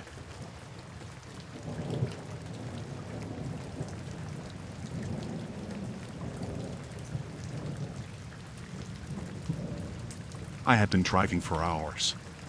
The sun was already setting, and I still had a long way to go. I was taking the back roads, the kind that stretch on forever with nothing but empty fields and the occasional farmhouse. It was peaceful at first. Just me, the quiet hum of the car, and the open road. That's when I noticed the truck. It came up behind me fast, headlights glaring in my rearview mirror. I thought it was just another driver in a hurry, so I moved to the side to let them pass. But they didn't. They stayed right on my tail, uncomfortably close. I figured they'd go around me eventually, but they didn't. They stayed there, just looming behind me. I tapped the brakes lightly, hoping they'd get the hint and back off, but instead, they sped up, nearly hitting me. My heart started to race. This wasn't normal. Something was wrong. I tried to stay calm, keep driving, but the truck kept getting closer, swerving like it was trying to force me off the road. There was no one else around, no houses, no traffic. Just me and them. I pushed the gas, trying to get some distance, but the truck followed, speeding up too. The road was narrow, and I could feel the panic rising in my chest. I didn't know what they wanted, but it felt like they were toying with me. Then, out of nowhere, they hit my rear bumper. My car swerved, and I struggled to keep control. I could hear the tires screeching against the asphalt. My hands were shaking as I gripped the wheel, trying to stay on the road. But they hit me again, harder this time, and I lost control. My car spun off the road, crashing into a ditch. The impact threw me forward, but the seatbelt held me in place. I sat there for a moment, dazed, trying to catch my breath. My car was dead. The engine wouldn't start, and the truck was still there, idling on the road behind me. I didn't have time to think. I grabbed my phone, but there was no signal. Of course, there wouldn't be out here. My hands were trembling as I looked up. The truck door opened, and I saw a man step out. Then another. And another. They weren't in a hurry, which scared me even more. They were taking their time, like they knew I had nowhere to go. I had to move. I pushed the door open and stumbled out, my legs weak from the adrenaline. I started running, not even thinking, just running through the tall grass and away from the road. I could hear them behind me. Footsteps crunching in the dirt, voices, laughing. They weren't far behind, but I couldn't stop. I didn't know where I was going, just deeper into the fields, hoping I could lose them. I could still hear them. I wasn't fast enough. My shoes were slipping on the uneven ground, and every time I glanced back, they were closer. They weren't running full speed, just walking fast like they knew they'd catch me eventually. They were playing with me. I kept running, my lungs burning, my heart pounding in my ears. But the field was endless, and there was nowhere to hide. The voices were getting louder, closer. I couldn't outrun them. I spotted a cluster of trees up ahead. It wasn't much, but it was something. I veered toward it, hoping I could at least find some cover. As I got closer, I realized there was an old barn, half collapsed and forgotten. I didn't have any other choice. I sprinted for it. I ducked inside, crouching behind a pile of rotting wood. My chest heaved as I tried to quiet my breathing. I could still hear them outside, the sound of their boots in the dirt, their voices. They were talking about me, but I couldn't make out what they were saying. I pressed myself against the wall, trying to make myself as small as possible. The barn was dark, but there were cracks in the walls where the moonlight seeped through. I could see their shadows moving outside. One of them stopped right by the door, his shadow long and distorted. I held my breath, praying they wouldn't come in. But the door creaked open, and I saw a flashlight beam sweep across the floor. They were inside now, their footsteps heavy on the old wooden boards. I closed my eyes, trying to stay calm, trying to think of a way out. But I couldn't. There was nowhere to go, no way to escape. They were here, and I was trapped. The light passed over me once, then twice. I don't know how they didn't see me. Maybe they were messing with me, dragging it out. One of them laughed, low and menacing. "Come on out," he said. "We know you're in here." I stayed silent, my whole body trembling. I could hear the floor creaking under their weight as they moved closer. The beam of the flashlight landed on the pile of what I was hiding behind. I couldn't move. I couldn't breathe.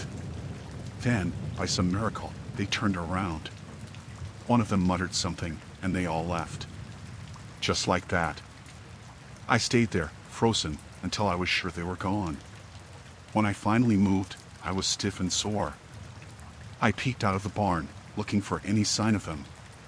The truck was still parked on the road, but they were nowhere to be seen. I didn't waste any time. I ran back to my car as fast as I could, praying they weren't waiting for me. The car was still dead, but I wasn't about to stick around.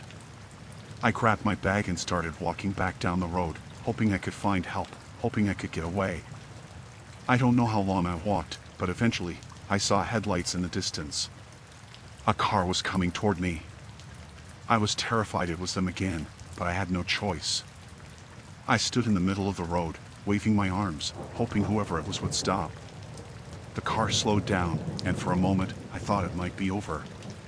But then I saw the truck in the distance, coming up fast behind the car. I didn't wait to find out if it was them. I ran back into the fields, my legs aching, my breath coming in ragged gasps. I could hear the truck engine now, louder, closer. They were coming back. But this time, I wasn't going to stop. I kept running, deeper into the darkness, away from the road, away from them. I don't know how far I went, but eventually, the sound of the truck faded. I collapsed on the ground, too exhausted to move, but I didn't dare close my eyes. I stayed there, hidden in the tall grass, waiting for the sun to rise. When it finally did, I made my way back to the road. I don't know how I made it out of there alive, but somehow, I did. I never saw those men again, but I know they're still out there, somewhere.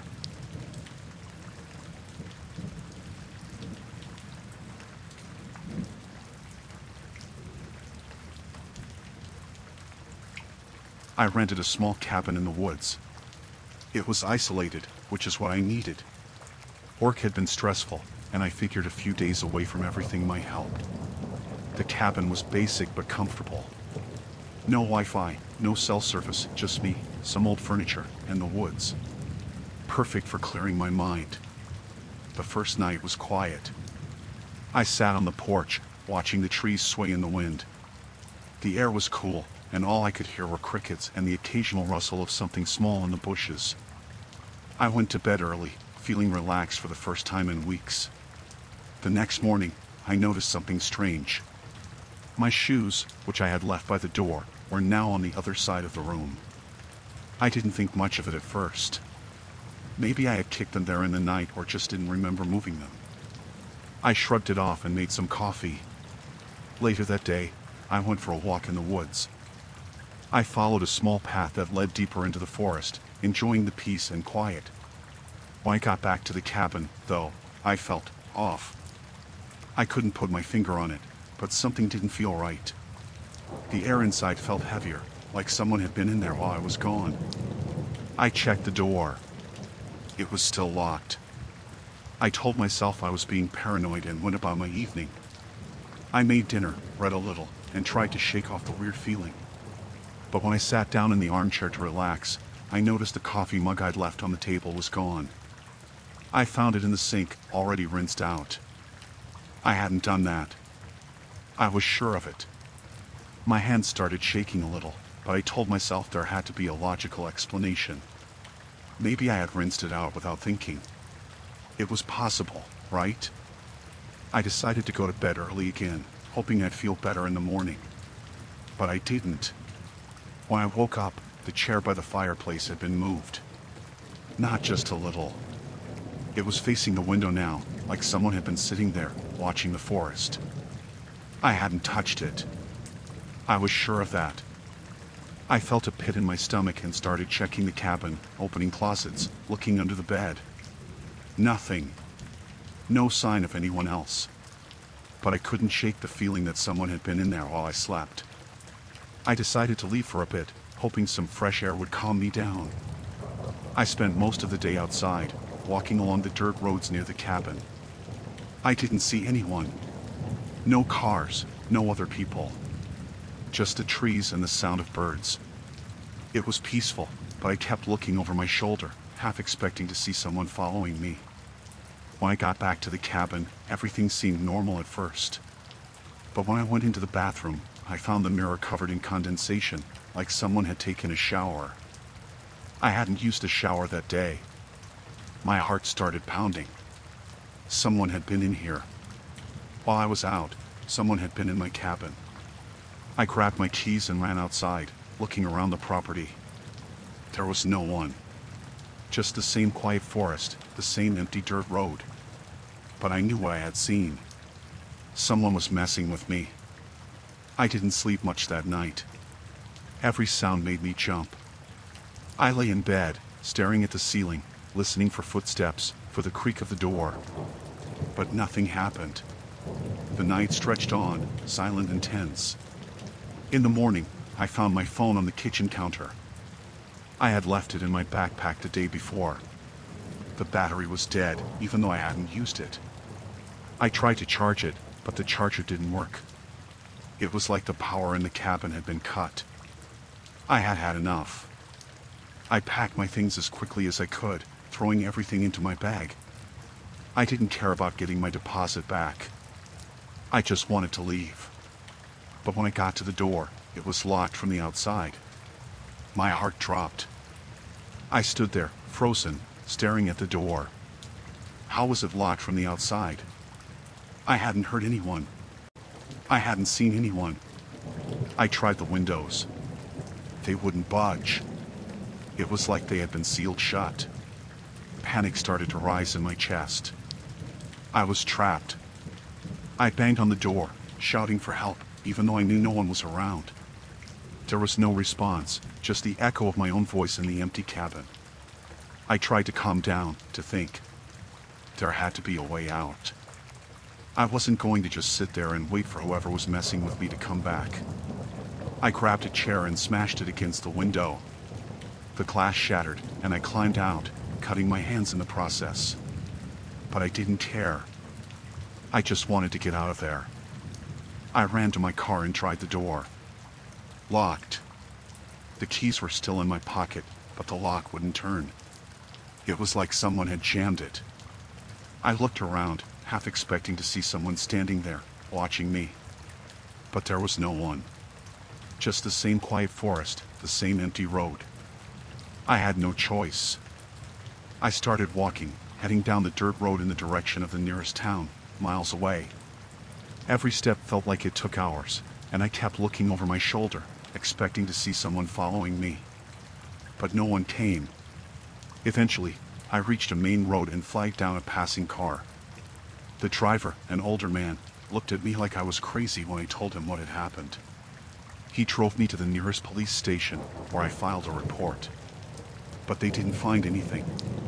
No sign of forced entry, no footprints, no fingerprints. Nothing. I never went back to that cabin.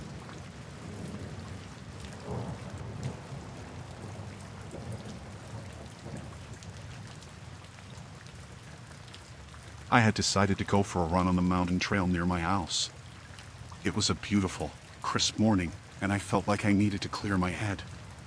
The trail was pretty secluded, which I usually liked. It meant fewer people and a more peaceful run. As I was making my way up the path, I noticed a backpack lying off to the side, half buried in the dirt. It was strange because it looked like it had been there for a while, just tossed aside. I slowed down to take a closer look. The backpack was dirty and old, and something about it made me uneasy.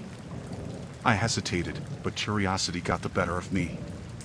I carefully unzipped the backpack and peeked inside. My stomach dropped when I saw a bloody knife among the contents. The knife was large, with a dark, dried stain on the blade. My first thought was that it must be some sort of sick prank, but the blood was real and fresh. I immediately thought about calling the police, but I wanted to make sure I was safe first. Just then, I heard a twig snap behind me. My heart raced as I turned to look. The forest was dense, but I thought I saw a figure moving among the trees. It was hard to tell if it was just my imagination or if someone was really out there. I felt a chill run down my spine. I decided I needed to leave immediately. I grabbed my phone, ready to call for help, but as I turned back to the trail, I saw the figure again. It was a person, standing behind a tree, watching me. I couldn't make out any details, but I could feel their eyes on me. My instinct screamed that I needed to get out of there. I started running again, this time with a sense of urgency. My pace quickened as I heard footsteps behind me, following my every move. The trail was getting steeper, and I tried to push myself harder. I glanced back occasionally, and each time, I saw the figure getting closer. I reached a clearing and hoped I might be able to get a better view of my surroundings. The figure had disappeared, but the sense of being watched remained. I was breathing heavily, trying to calm myself and think clearly. My phone was still in my hand, and I dialed 911, hoping to explain the situation. While I was on the phone with the operator, I heard a rustling sound coming from the bushes nearby. I looked over and saw the figure emerging from the woods again. They were moving cautiously, as if they were trying to sneak up on me. I told the operator I needed immediate help and described what I had seen. I continued to run, keeping my phone pressed to my ear. The figure followed, staying just out of sight but always within earshot. I felt like I was trapped in a nightmare where no matter how fast I ran, I couldn't escape. I was scared and exhausted, but I knew I had to keep moving. Eventually, I saw a park ranger station in the distance. I ran towards it, hoping for safety. I burst through the doors, breathless and shaking. The rangers took my story seriously and immediately contacted local law enforcement. They sent a team to search the area, but the person I had seen was nowhere to be found. The rangers and police took the bloody knife as evidence and conducted a thorough search of the trail and surrounding area. They couldn't find any trace of the person who had been following me, but they assured me they would continue looking. I was shaken but relieved to be safe. The experience left me deeply unsettled, and I've since avoided running on that trail.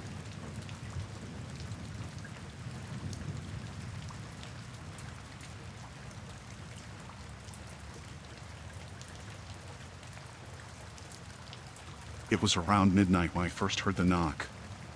I wasn't expecting anyone. I'd been sitting on the couch watching TV, and everything was quiet. The knock wasn't loud, just a single, steady tap at the door. At first, I thought maybe I imagined it, but I muted the TV and sat still, listening. There it was again. Another knock. Just as soft, but deliberate. I got up and walked toward the door, feeling a bit uneasy. I live alone, and my house is at the end of a long street with not many neighbors. It's not the kind of place people just show up at, especially not that late. I peeked through the peephole, but no one was there. The porch light barely illuminated the yard. Nothing seemed out of place. I opened the door just enough to stick my head out. The night was dead quiet. No cars, no people. I stepped outside to get a better look, checking the driveway and the street. Still no one. I was about to close the door and go back inside when I heard footsteps. Quick, light footsteps, like someone running, coming from the side of the house. My heart jumped. I spun around, trying to see who it was, but the sound had already faded into the darkness. I stood there for a second, frozen, my mind racing. Someone had knocked and now they were running around my house. I didn't see anyone, but I knew I heard it. I backed into the house and closed the door, locking it behind me. My heart was pounding, and my mouth had gone dry. I tried to tell myself it was probably just a prank. Maybe some kids messing around, trying to scare people. But something about it didn't feel right. I went to the window in the living room and pulled back the curtain just a bit. From there, I could see the side yard, but it was too dark to make anything out. I waited, holding my breath, hoping to catch some movement or a shadow. After a few minutes, nothing. I let the curtain fall back and stepped away from the window. That's when I heard it again. This time, it was a slow scrape, like something or someone was dragging their feet along the side of the house. The sound was soft, almost too quiet to notice, but I felt it more than I heard it. It stopped right near the back door. I grabbed my phone and dialed the number for the police, but just as I hit call, there was another knock. Louder this time. Still at the front door. My stomach dropped.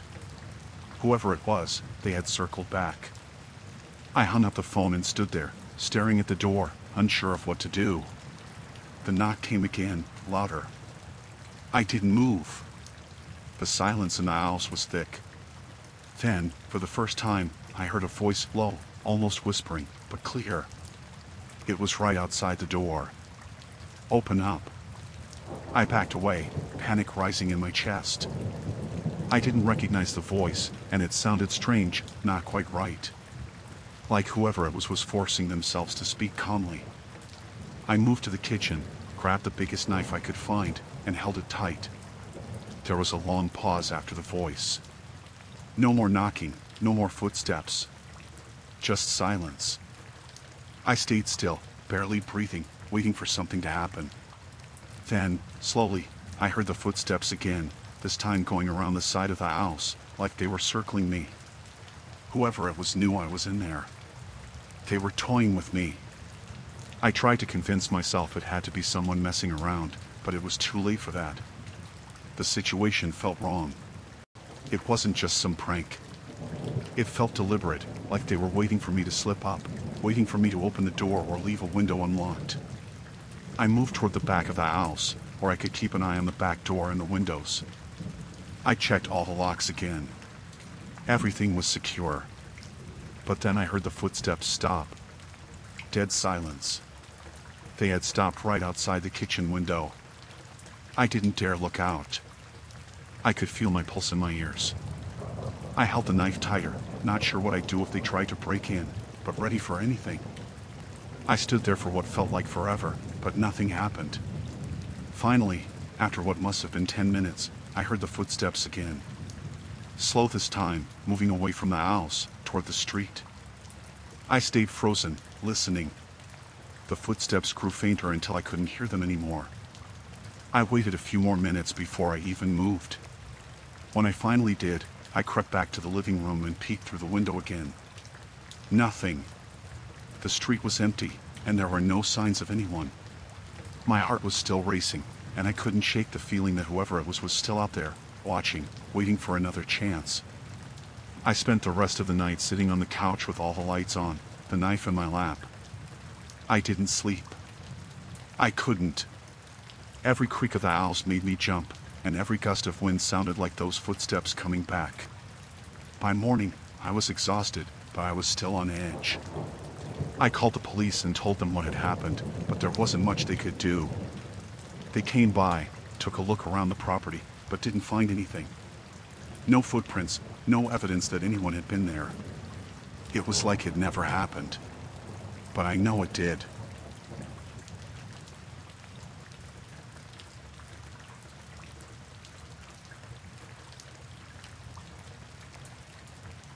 I started the trip early, just after sunrise. The road was quiet, barely any cars, just the sound of my tires on the pavement. I was a couple of days into biking across the country, taking my time, stopping at small towns, but mostly enjoying the solitude. That morning, everything felt peaceful. The air was cool, the sky clear. It was the kind of day that makes you glad to be out on the road. Around mid-morning, I noticed the car. It wasn't anything special, just an old, beat-up sedan, dark-colored. I first saw it when I stopped to adjust my pack. It was parked on the shoulder a ways behind me, maybe a quarter-mile back. At first, I didn't think much of it. Cars pull over for all sorts of reasons. Maybe they were lost or taking a break. I got back on my bike and kept going. About an hour later, I stopped again to check my phone. I was in the middle of nowhere, so there was no signal, but as I glanced back down the road, I saw the same car. It was still behind me, just sitting there, not moving. I squinted at it, but I couldn't see anyone inside from that distance. It seemed weird, but again, I brushed it off. I figured they were probably just going the same direction as me. But the car didn't pass me. I kept riding, and every so often, I'd glance over my shoulder, and it was always there, following at the same distance. Never too close, never far enough to lose sight of. After another couple of hours, I started to feel uneasy. It was too much of a coincidence. I stopped on the side of the road and waited, thinking maybe if they were following me, they'd pass by. But they didn't. Instead, they pulled off the road, further back, just out of reach, like they were watching me. I stood there, trying to get a good look at the car. The windows were tinted, so I couldn't see inside. I waved, hoping to get some kind of reaction, but nothing. No movement. That's when it hit me, this wasn't normal. My heart started to race, and I felt a knot forming in my stomach. I quickly got back on my bike and pedaled faster, trying to shake the feeling that I was being watched. I figured if I kept going, I'd eventually hit a town or a gas station. Somewhere with people. But the road just stretched on, empty. Every time I slowed down, I'd see the car in the distance again. I'd speed up, and it would disappear for a while, only to show up again whenever I stopped. It was like they knew exactly when to appear, keeping just enough distance to not be obvious, but close enough to make sure I knew they were there. By mid-afternoon, I was sweating, not just from the heat, but from nerves. I hadn't seen another car or person all day, just me and that damn sedan. I tried to shake it off, telling myself I was being paranoid, but it was hard to ignore the pit in my stomach. Something was wrong. I came to a fork in the road and decided to take a random left turn, hoping to lose them. The road was narrower, winding, and surrounded by thick trees. I thought I'd finally gotten away. I didn't see the car for nearly an hour, and I started to relax, telling myself it was all in my head. But then, as I rounded a curve, there it was. Parked just off the road, facing me. My heart skipped a beat. How had they gotten ahead of me? I stopped dead in my tracks, just staring at the car. It wasn't moving. Whoever was inside wasn't getting out. They were just waiting. I turned my bike around and pedaled as fast as I could in the opposite direction. I didn't care where I was going anymore. I just needed to get away. My legs were burning, my breath coming in gasps, but I kept pushing. I glanced over my shoulder, and the car was following again, slowly creeping up behind me. I was in full panic mode by now. I couldn't think straight. I saw a dirt road cutting through the trees and veered onto it, hoping it would lead me somewhere. The car didn't follow. I rode down the bumpy path for what felt like miles until I couldn't hear the engine anymore. Only the sound of my wheels crunching over dirt and rocks. I thought I was safe. I stopped to catch my breath, my legs shaking. But then I heard it. The faint hum of an engine in the distance. I looked around, but I couldn't see the road anymore. The trees were too thick. But the sound was getting louder. I ditched the bike and ran into the trees, heart pounding. I hid behind a large oak, crouching down as low as I could. The car's engine grew closer until it was right near the dirt road. I could barely breathe, trying to stay silent. The car stopped. I could hear the door open, then footsteps. Slow, deliberate footsteps, crunching on the gravel. Whoever it was, they were looking for me. I stayed as still as possible, my body shaking with fear. The footsteps stopped, and for a few moments, there was nothing but silence. Then, after what felt like an eternity, the footsteps started again, moving away. The door slammed shut, and the engine roared to life, driving off. I waited for what must have been an hour before I crawled out of the trees. My bike was still where I left it. I grabbed it and started walking, too scared to ride, too scared to stop. I didn't care where I ended up. I just wanted to get as far away from that car as possible. As the sun started to set, I finally saw the lights of a gas station in the distance. I made it there just as night fell. I stumbled inside, shaking, drenched in sweat, and told the clerk what had happened. He looked at me like I was crazy, but I didn't care. I called someone to pick me up. I wasn't getting back on that bike, and I wasn't going back down that road again.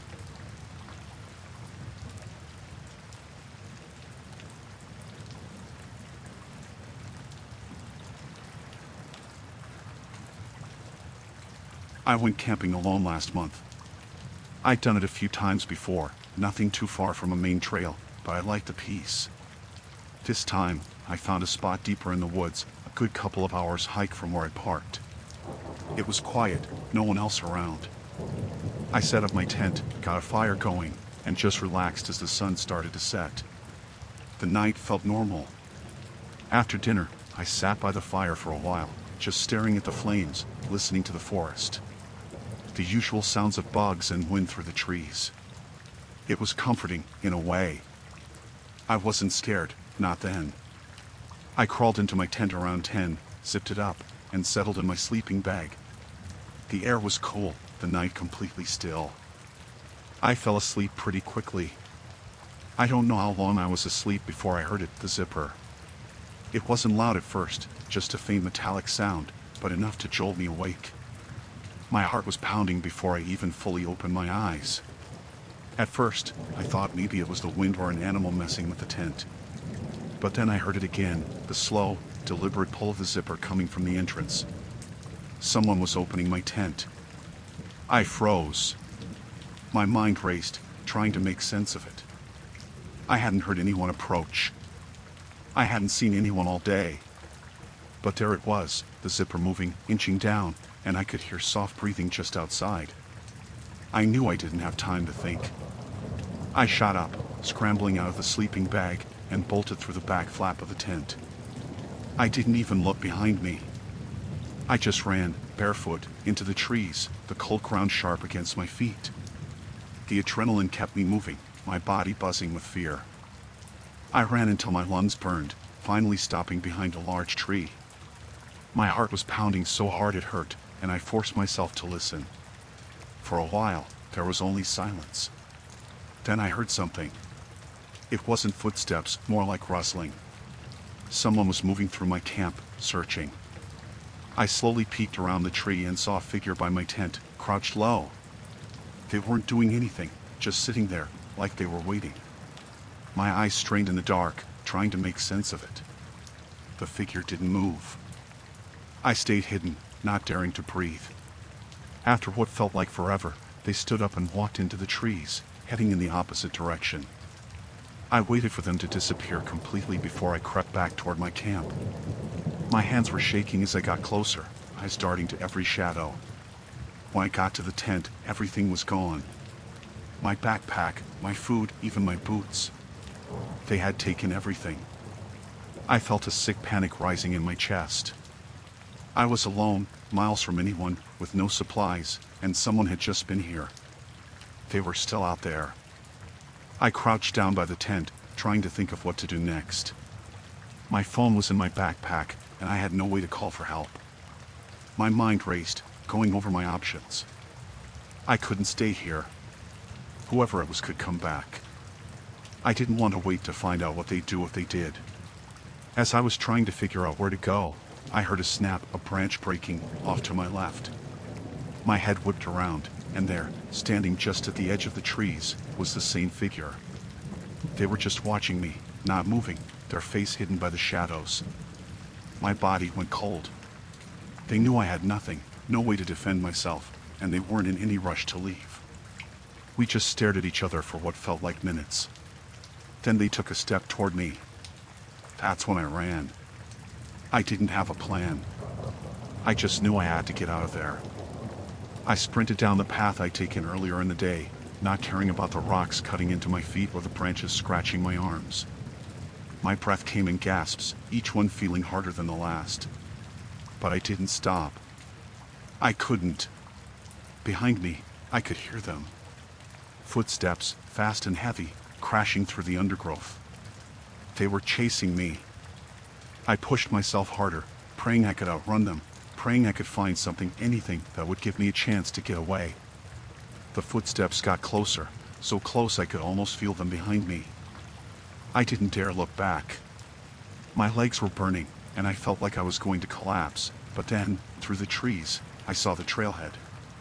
It was faint, but I recognized it, the direction back to the parking lot. I wasn't far now.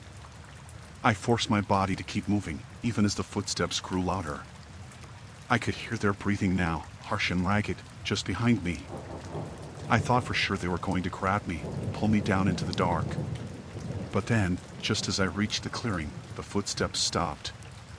I didn't question it. I didn't look back. I kept running, not slowing down until I saw the faint outline of my car. My hands were shaking so badly I could barely get the keys out of my pocket. I slammed the door shut behind me, locking it, my breath coming in short, sharp gasps. For a while, I just sat there, staring out into the dark, waiting to see if they followed me. But no one came. I was safe. At least, I thought I was. I drove away as fast as I could, not stopping until I reached the nearest town. It wasn't until the adrenaline started to wear off that I realized just how close I'd come.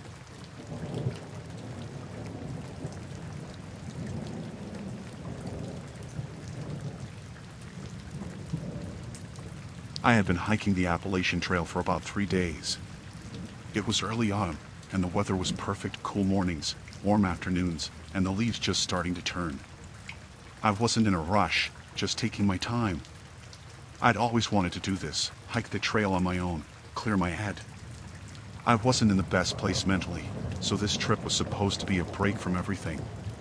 On the 3rd day, I came across a group of 4 people. They looked like locals, 2 men and 2 women, all in their 30s or 40s. They were standing near the trailhead, chatting, and one of them waved as I approached.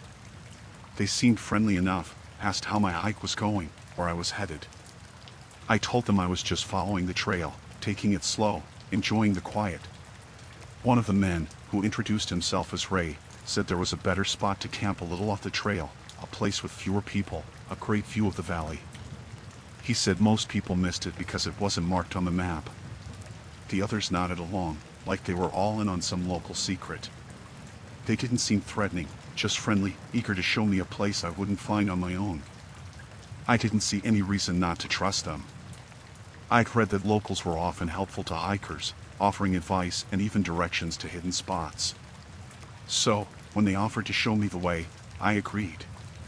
We walked for about half an hour, following a path that was barely visible, winding through the trees.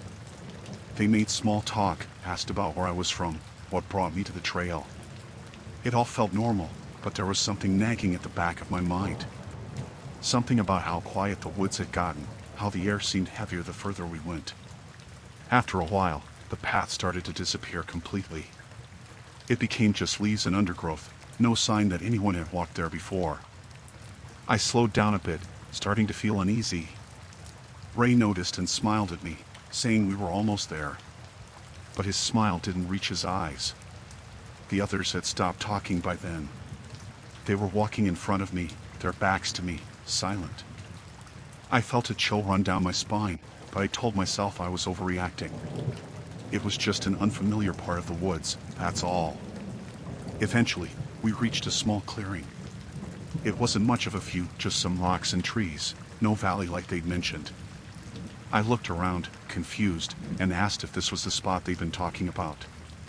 Ray nodded, but there was something off in the way he looked at me. Like he was waiting for something. I set my pack down, trying to act casual, but my heart was racing. The air felt wrong, like it was pressing down on me. I glanced at the others, and they were just standing there, watching me. None of them had unpacked anything or even sat down. They were just staring. I decided I didn't want to camp there after all. I made up some excuse about wanting to keep moving, maybe find a spot closer to the main trail. As I bent down to pick up my pack, I felt someone behind me, too close. I turned around and saw Ray, standing way too close, his eyes locked on mine. "You're not leaving," he said, his voice low. The others moved in closer, surrounding me. My stomach dropped. I hadn't seen this coming at all. I was in the middle of nowhere, with no way to call for help. My phone had no signal, and even if it did, I knew no one would get there in time. I forced a smile and tried to play it off, saying I'd stay a little longer, but I needed to make sure I got back on the trail before dark. Ray didn't smile back. He just stepped even closer, and I could feel the tension in the air, thick and heavy. The other man, who hadn't said much until now, spoke up. "We don't like strangers out here," he said, his voice cold. "You shouldn't have come with us." I knew then that I was in serious danger. I glanced around, looking for an escape route, but they had me boxed in. There was no way I could outrun them, not with my pack on, and I didn't know the terrain. Without thinking, I swung my pack at Ray, hitting him square in the chest. He stumbled back, surprised, and I took off running, darting through the trees. I didn't know where I was going, but I just ran, my breath coming in gasps, my heart pounding in my ears.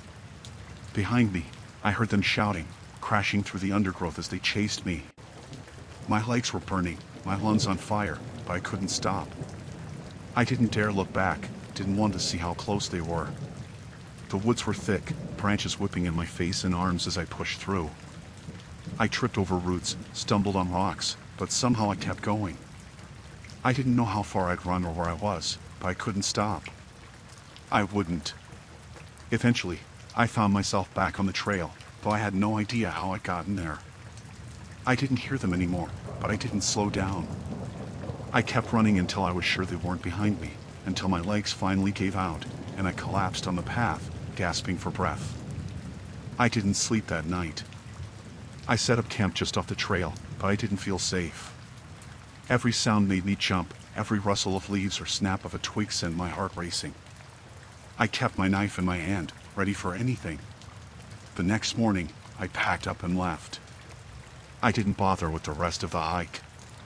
I just wanted to get out of there, to put as much distance between me and those people as possible. I never saw them again, but I'll never forget the way they looked at me, like I was something they owned. Something they were going to take.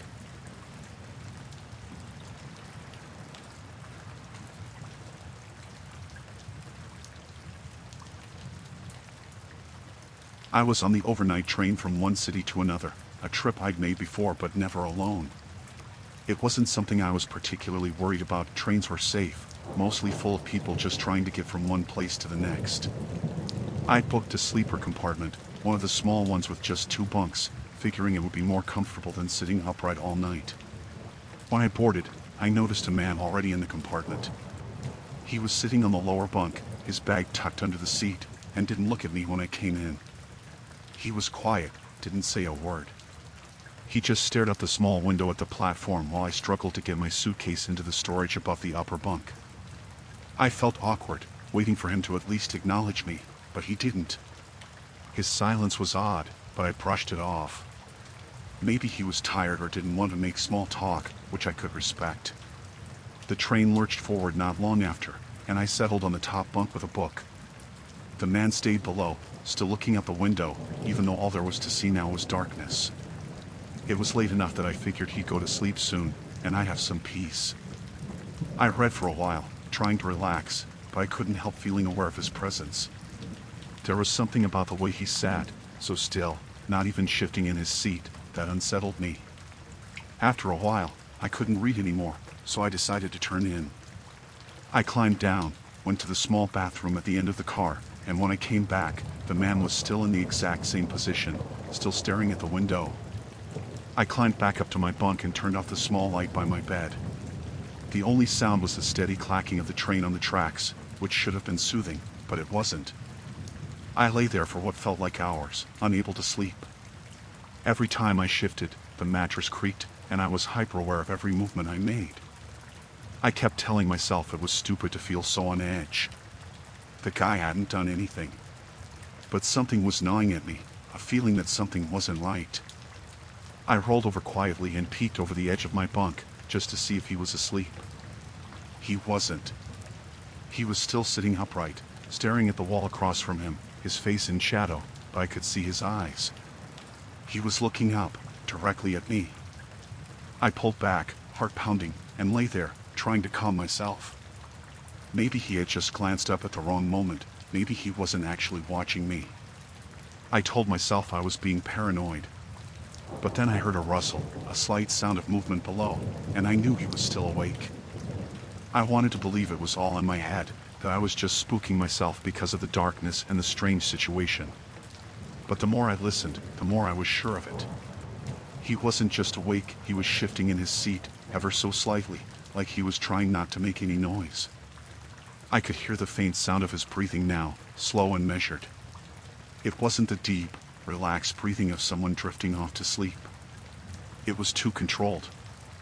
I lay there, frozen, my heart racing. I didn't want to move, didn't want to make a sound. But the longer I stayed still, the more I could feel his eyes on me.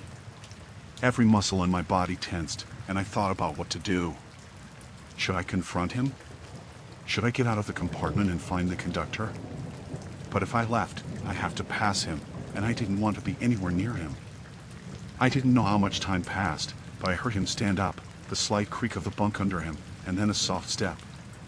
My breath caught in my throat. I could feel him standing right beneath me, could sense the weight of his presence in the small compartment. I gripped the edge of the bed, my hands clammy, and tried to stay as still as possible, hoping he wouldn't notice that I was awake. Then I felt it, his hand on the side of the bunk, right near my face. I didn't move, didn't breathe. He wasn't climbing up, but he was there, his hand resting just inches from me, like he was testing something, seeing if I'd react. I squeezed my eyes shut, praying he'd go back to his seat. After what felt like forever, he finally moved away. I heard him sit back down, and for a long time, neither of us moved. I don't think he slept at all. I certainly didn't. I was too scared, lying there in the dark, knowing he was just sitting there, watching. When morning finally came, I waited until the first rays of light crept through the window before I dared to move. I didn't look down, didn't want to see his face.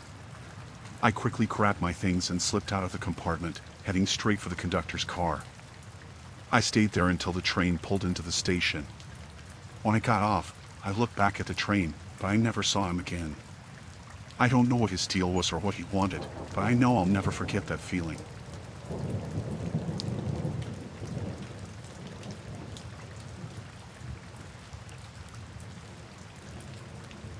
I rented a lake house for a quiet weekend to unwind and escape the city. I had the place all to myself, or so I thought. When I got to the house, it was dark and a little eerie, but that was just the old wooden structure and its surroundings. I had keys from the rental agency, and they worked fine on the front door. I stepped inside, expecting the usual musty smell of a cabin that's been closed up for a while. The first thing I noticed was that the place was already occupied. There was a man in the living room, sitting in one of the chairs, looking completely at ease. I thought he might be someone from the rental agency who'd come early, but his presence was odd. He was just lounging there with a drink in hand, like he belonged. I said hello and asked if he was with the rental agency. He didn't respond at first, just stared at me with a blank expression. After a moment, he finally said, "This is my house. What are you doing here?" I was confused. I showed him the confirmation on my phone, which had the dates and the address. He barely glanced at it and said, "You must be mistaken. This is my home." I told him I had a reservation and that I had rented it for the weekend. He didn't seem to care about the paperwork. Instead, he became defensive and agitated. I tried to call the rental agency, but my phone had no signal out there. The man stood up and approached me, saying, "You need to leave. Now." His tone was cold, and I could see the anger in his eyes. I told him I was not going anywhere until I spoke to someone who could sort this out. When I tried to leave to find a signal or get in touch with someone, he followed me to the door and blocked my way. He said, "If you don't leave right now, you'll regret it." I could see he was not joking. I was starting to get genuinely scared. I didn't want to provoke him further, so I backed off and tried to reason with him. I told him I'd be happy to wait outside for someone from the rental agency to come and clarify the situation. He didn't want to hear any of that. He kept insisting that I leave immediately. Every time I tried to move towards the door, he would get in my way or lock it behind him. I felt trapped. I didn't know if he had any weapons or if he was just trying to scare me. I went to the kitchen and grabbed a knife, not to threaten him, but to feel safer. I didn't want to use it, just wanted to have some means of defending myself if things got worse. He saw me holding it and laughed, saying, "You think that will help you?" It was then that I started considering other options. I decided to make a break for it. I waited until he was distracted, then I slipped past him and ran out the door. I dashed to the car, fumbling with the keys as I heard him shouting behind me. I got into the car and drove away, not stopping until I reached the nearest town. I found a payphone and called the rental agency from there. They confirmed that I was indeed supposed to be at the house. They were shocked to hear what had happened and promised to handle it. The agency later told me that the man I encountered had somehow gotten hold of a key and was squatting there. They had no idea how he managed to get in or why he was so aggressive. They had him removed and assured me it wouldn't happen again. I don't know what would have happened if I hadn't managed to leave when I did. I'm just grateful I got out of there without any harm. It was supposed to be a peaceful weekend, but it turned into a nightmare.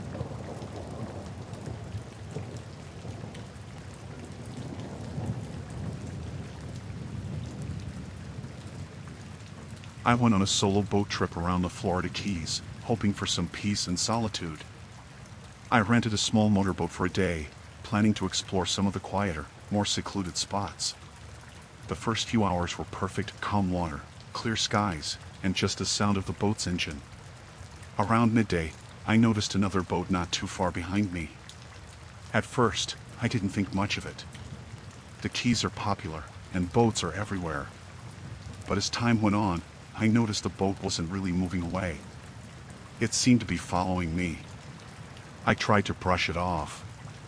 Maybe it was just a coincidence. I changed my course a few times, thinking that would break any pattern if they were indeed following me. Each time I turned, the boat behind adjusted its course too, staying right on my tail. The boat was a little larger than mine and had a few people on it. I could see them clearly through my binoculars. They were just lounging, but there was something unsettling about their constant presence. It was like they were waiting for something. As the day went on, I grew more uneasy. I tried to make my boat go faster, but it was clear that they could match my speed. My attempts to shake them off only seemed to make them more persistent. It felt like a game to them, and I was the prize. By late afternoon, I decided to head towards a small, uninhabited island I knew was nearby. I hoped to lose them in the narrow channels and dense mangroves. I maneuvered my boat into the shallower water, weaving through the narrow paths between the trees. I looked back and saw them following, almost too close for comfort. When I reached the island, I found a small, hidden cove and hid my boat behind some thick vegetation. I waited in silence, trying to calm my racing heart. I hoped they would give up and leave. I could hear their boat's engine and muffled voices nearby. I watched through the trees as they slowly approached the cove. They seemed to be searching, their boat moving back and forth. I held my breath, praying they wouldn't spot me. Eventually, their boat came to a stop, and I heard them talking more clearly. Their voices were harsh and full of frustration. They were angry that they couldn't find me. After a while, they seemed to lose interest and began to leave the area. I waited a bit longer to be sure they were really gone before I cautiously made my way back to my boat. My hands were shaking as I untied it from the brush and started the engine. As I was preparing to leave, I saw them coming back into view. They must have circled the island, expecting me to return. I had no choice but to make a run for it. I gunned the engine and headed out, trying to stay low and avoid their line of sight. They gave chase again, but I had a head start this time. I kept glancing back, seeing them getting farther and farther behind. I pushed the boat to its limits, taking sharp turns to throw them off. When I finally reached a more populated area, I saw their boat turn back and head away. I docked at a marina and quickly reported what had happened to the local authorities.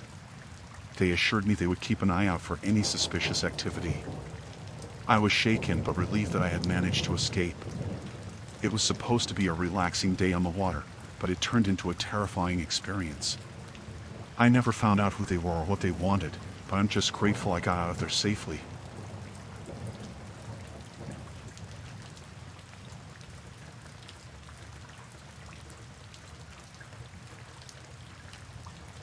I bought an old house a few months ago. It was a good deal, and the neighborhood seemed nice. One day, while I was exploring the basement, I came across a hidden door behind some old shelving. I had never seen it before and was curious, so I decided to open it. The door led to a small, dimly lit room. Inside, I found old photographs covering the walls. They were of people I didn't recognize. The photos were yellowed with age, and many were faded. They looked like they were taken in the house, judging by the backgrounds. I felt uneasy but was more intrigued than scared. I started looking through the pictures. They seemed to be of different families and individuals who had lived in the house over the years. There were even a few photos of rooms that matched the layout of my home. It was like a strange history of the place. As I was examining the photos, I heard a faint noise from upstairs. It sounded like footsteps. I froze. I was alone in the house. I hadn't heard anyone come in, and the place was supposed to be empty. I stood still, listening carefully, but the footsteps stopped. I tried to convince myself it was just my imagination. I continued looking at the photographs, trying to ignore the growing sense of dread. The footsteps started again, more deliberate this time. My heart began to race. I decided I needed to get out of that room and check if someone had come in.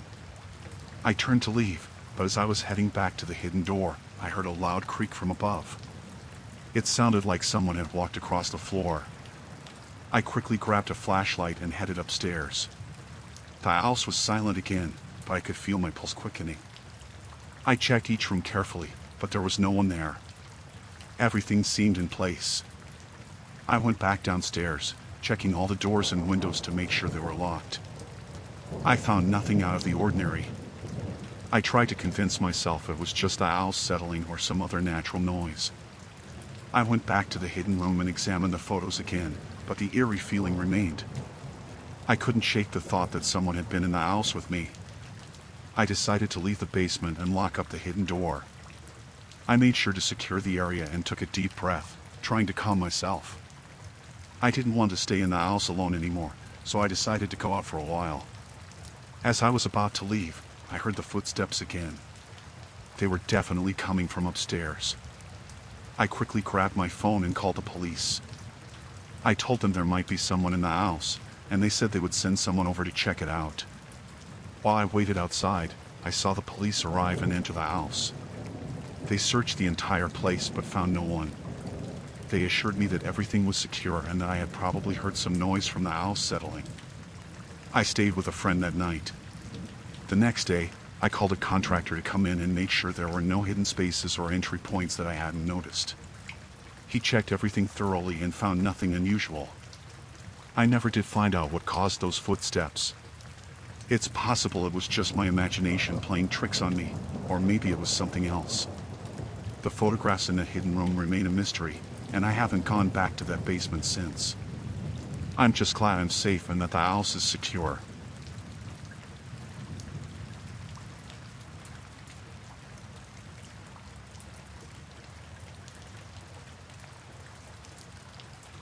I went hiking alone in the Rocky Mountains last summer. I was looking for some solitude and a good workout. The weather was perfect, and the trail was beautiful. I was enjoying the peace and quiet when I noticed a man coming up the trail from the opposite direction. He looked disheveled and out of breath. As he got closer, he told me he was lost. He had been wandering around for hours and couldn't find his way back. He asked if he could follow me to the trailhead. I felt uneasy but figured he was just a fellow hiker in trouble. I agreed to let him come along, hoping to help him out. At first, everything seemed fine.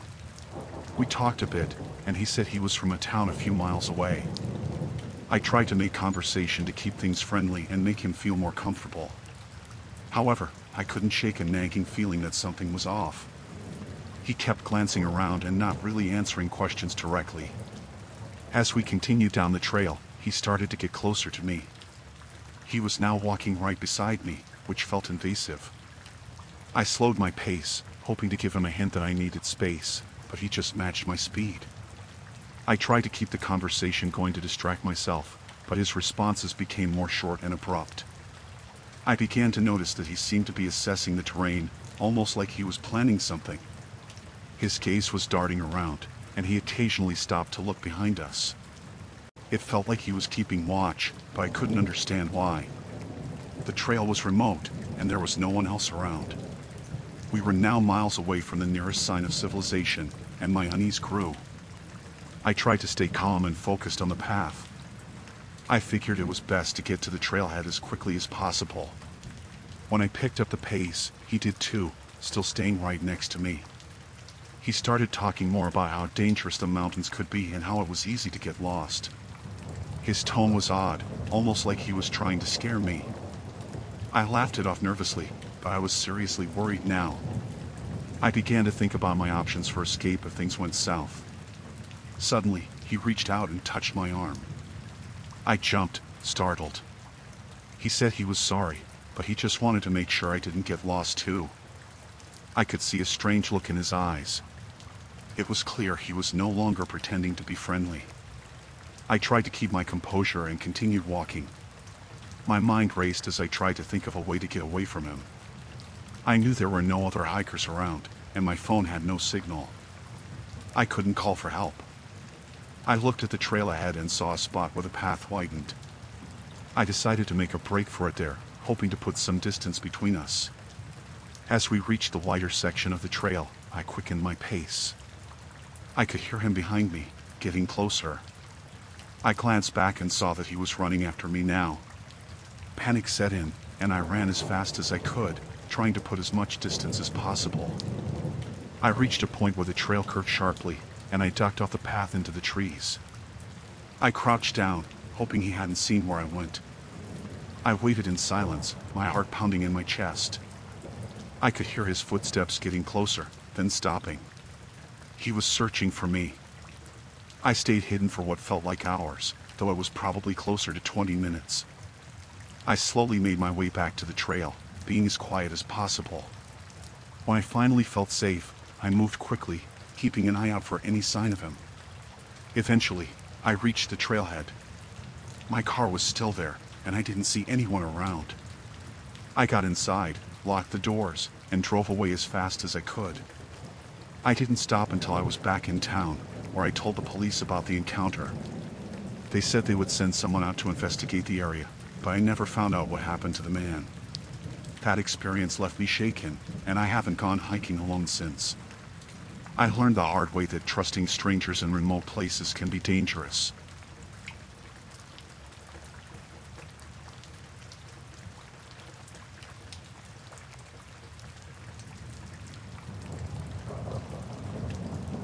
I went on a solo hunting trip up in the Alaskan wilderness last year. I'd done it before, but never alone. This time, I wanted the peace and quiet, just me in the woods. I planned to be out there for about a week, living off what I could catch and eating the supplies I packed. I had my rifle, a tent, some basic gear, and enough food to last me. I'd picked a spot deep in the forest, far from any towns or people. The first couple of days were fine. I set up my camp near a small river, plenty of water, and it looked like there were some good signs of game. I caught a few rabbits and even saw some deer tracks. It was cold, but I was prepared for that. I was used to the quiet, just the wind through the trees and the sound of the river nearby. But on the third day, things started to feel different. I woke up early, as usual, and went out to check the snares I had set up the day before. One of them had caught a rabbit, but the others were empty. That wasn't unusual, but what struck me as odd was that one of the snares had been tampered with. The wire was twisted in a way I hadn't left it. I thought maybe it was an animal that had tried to get the bait without getting caught, but it didn't look right. It looked like someone had messed with it. I tried to shake it off and went about my day. I went further into the woods, looking for deer or anything else I could find. But I couldn't shake the feeling that something wasn't right. I kept looking over my shoulder, expecting to see someone, but there was nothing. Just trees and snow. Later that day, I found footprints. Human footprints. They weren't mine, and they were fresh. I'd been in that area earlier and knew I hadn't walked that way. The prints were deep, like whoever made them was carrying something heavy. They led off into the woods, away from my camp. I thought maybe it was another hunter, but I hadn't seen or heard anyone else around. I decided to follow the tracks a little ways, just to see where they went. They led deeper into the woods, twisting around trees and over rocks. Whoever it was, they knew how to move quietly. I followed them for a while, but then I heard something, a snap, like a branch breaking underfoot. I froze, listened, but didn't hear anything else. I decided it was better to head back to my camp before it got too dark. That night, I couldn't sleep. I kept hearing noises outside my tent, rustling, like something moving around in the dark. I told myself it was just the wind, or maybe an animal. But deep down, I knew it wasn't. I kept my rifle close, just in case. In the morning, I found more footprints. They were closer to my camp this time, circling around. Whoever it was, they had been watching me. I felt a chill run down my spine. I wasn't alone out here. Someone was out there, following me. I started to feel scared, real scared. I wanted to leave, but I didn't want to panic. I told myself I'd pack up and head out first thing in the morning. I went to check the traps again, trying to keep my mind off it, but I found something that made my blood run cold. One of the traps had been sprung, but instead of an animal, there was a small doll, like a child's toy, hanging from the snare. It was dirty and old, but there was no mistaking it. Someone had put it there, left it for me to find. I felt my stomach turn. This wasn't a coincidence. Someone was out here, messing with me, playing some kind of sick game. I grabbed the doll and threw it away, trying to stay calm. I needed to leave, right then and there. I packed up as fast as I could and started heading back toward the trail where I'd come in. But as I walked, I kept finding more signs. More footprints, more twisted branches, like someone was trying to lead me somewhere. And then I found another doll, this one hanging from a tree by a string, swinging in the wind. I could feel my heart pounding in my chest. I knew I was being hunted. I kept moving, trying not to think, just focusing on getting back to the trail. But the further I went, the more lost I felt. I didn't recognize anything. It was like the woods had changed around me, like I was being led away from the path. Then I heard a whistle. It was soft at first, almost like a bird call. But then it came again, louder, closer. I turned around, my rifle up, ready to shoot, but there was nothing. Just trees and shadows. I felt trapped, like a rabbit caught in a snare, with nowhere to go. I started running, not caring about the noise, just wanting to get away. I ran until I couldn't breathe, until my legs burned and my lungs felt like they'd burst. But then I saw it, my camp. I had gone in a big circle, and I was back where I started. I knew then that I was in real trouble. Whoever was out there knew these woods better than I did. They were leading me around, playing with me. I didn't know what to do.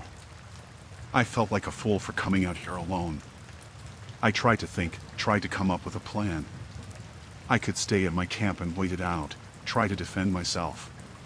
Or I could keep moving, try to find my way back. I didn't know what was worse, staying put and waiting for them to come to me, or walking into another trap. I decided to move. I couldn't stay there, not knowing what was out there. I started walking again, slower this time, trying to be quiet. But every sound made me jump. Every shadow looked like a person.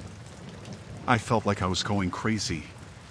Then, as the sun was starting to set, I saw him. A man, standing between the trees, just watching me. He was too far away to see clearly, but I could feel his eyes on me. I raised my rifle, shouting at him to go away, but he didn't move. He just stood there, like he was waiting. I fired a shot into the air, thinking it might scare him off, but he didn't even flinch. He just stood there, watching. I felt a wave of fear wash over me. I turned and ran, not caring where I was going, just wanting to get away from him. I ran until I tripped over a rock and fell, my rifle slipping out of my hand. I scrambled to get up, grabbing my rifle, and kept running. I didn't know where I was going. I just wanted to be far away from that man. Eventually, I came to a clearing and saw smoke in the distance. I ran towards it, praying it was help and not another trap. As I got closer, I saw it was a group of hikers. I ran to them, shouting for help. They looked at me like I was crazy, but they listened. They let me use their phone, and I called for help. A rescue team came and got me out of there. I told them about the man, about the traps and the dolls, but they didn't find anyone. They said I was lucky, that I could have died out there. I didn't argue. I just wanted to go home. I still think about that trip sometimes, about the man in the woods. I don't know who he was or what he wanted. Maybe he was just some crazy person, or maybe he was hunting me, like I was hunting out there. I don't know. All I know is I'll never go back.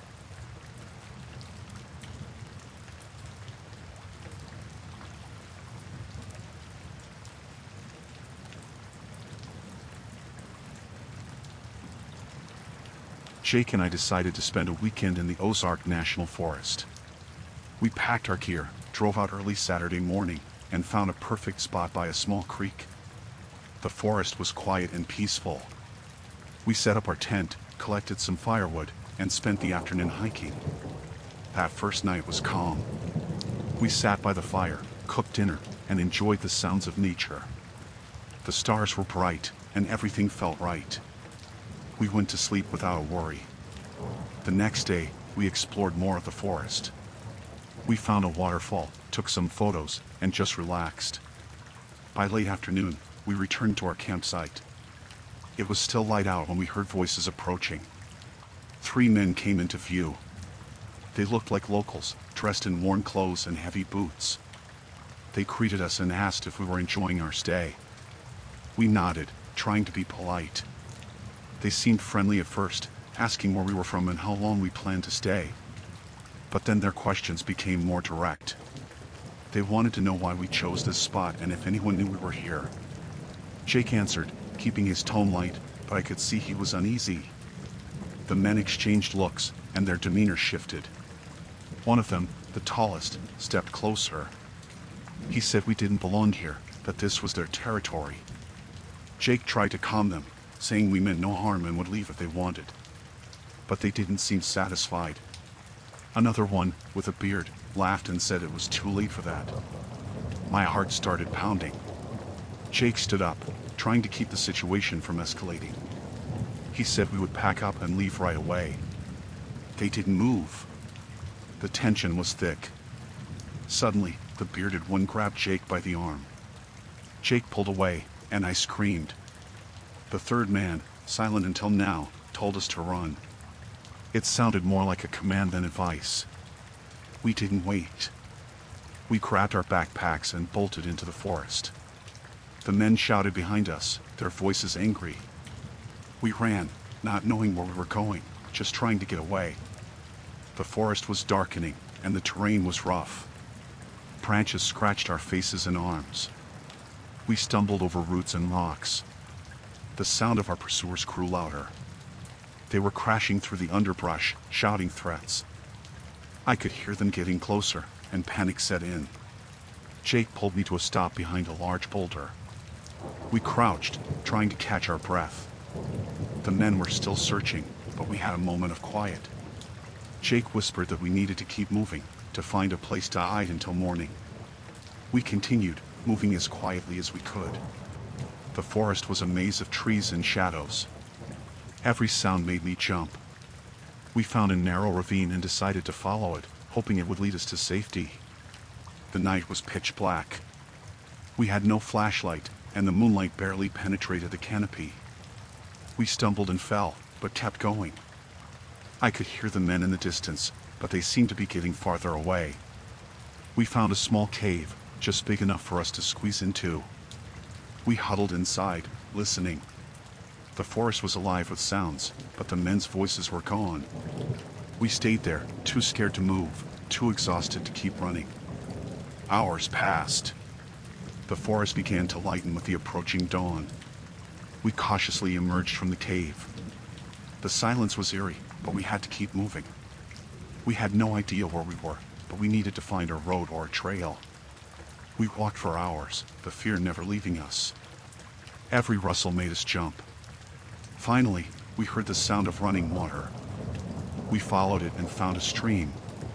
Jake remembered seeing a stream on the map that was near a trail. We followed the stream until we found the trail. Relief washed over us.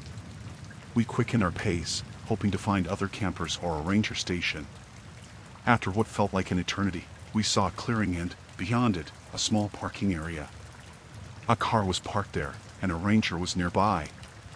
We ran to him, telling him everything in a rush. He listened, then radioed for backup. He told us we were safe now, that we would be taken care of.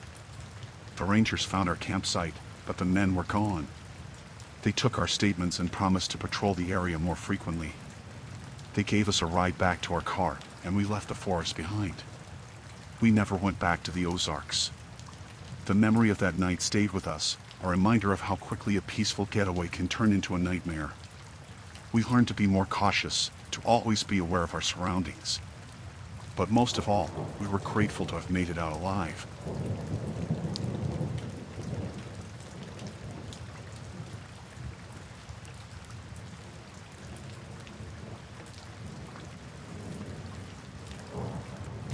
I was driving through a small town in Oregon on a stormy night, trying to get home. The rain was pouring down, making it hard to see. The road was deserted, and I was exhausted from a long day at work. I just wanted to get home and crawl into bed. I decided to take a shortcut through a desolate road I hadn't used before. It was supposed to save me at least 15 minutes.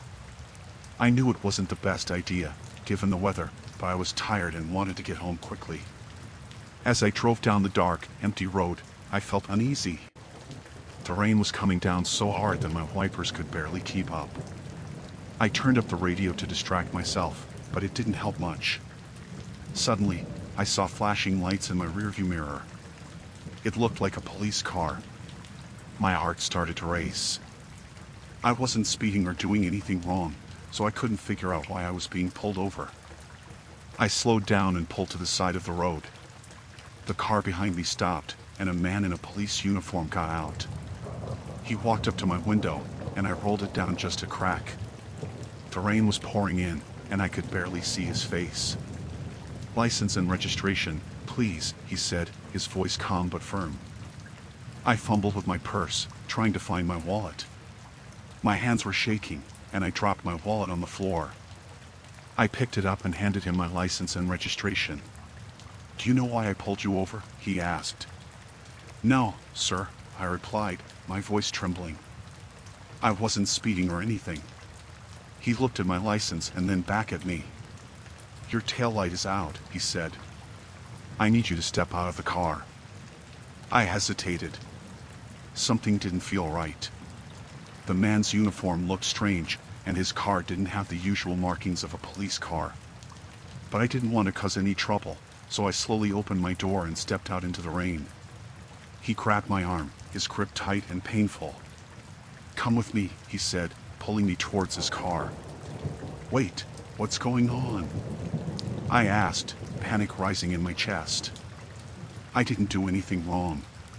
"Just come with me," he repeated, his voice cold and menacing. I tried to pull away, but his grip was too strong. He dragged me to his car and shoved me into the back seat. I felt a surge of fear as he slammed the door shut and got into the driver's seat. "Please, let me go," I begged, my voice shaking. "I haven't done anything wrong." He ignored me and started driving. The rain was pounding on the roof, and the road was slick and treacherous. I looked around, trying to find a way to escape. The doors were locked, and the windows were too small to crawl through. "Where are you taking me?" I asked, my voice barely above a whisper. "You'll find out soon enough," he replied, his eyes cold and empty. I felt a wave of terror wash over me. I had to do something, but I didn't know what. I looked around the car, searching for anything I could use as a weapon. There was nothing. As we drove deeper into the forest, the road became more and more desolate. The trees loomed overhead, their branches reaching out like twisted fingers. The rain was relentless, pounding on the roof and windows. Finally, he pulled off the road and stopped the car. He got out and opened my door, grabbing my arm and pulling me out into the rain. "Please, don't do this," I begged, my voice shaking. "Just let me go."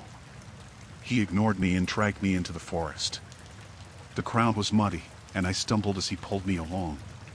The trees were thick and close together, blocking out the light. I could barely see where I was going.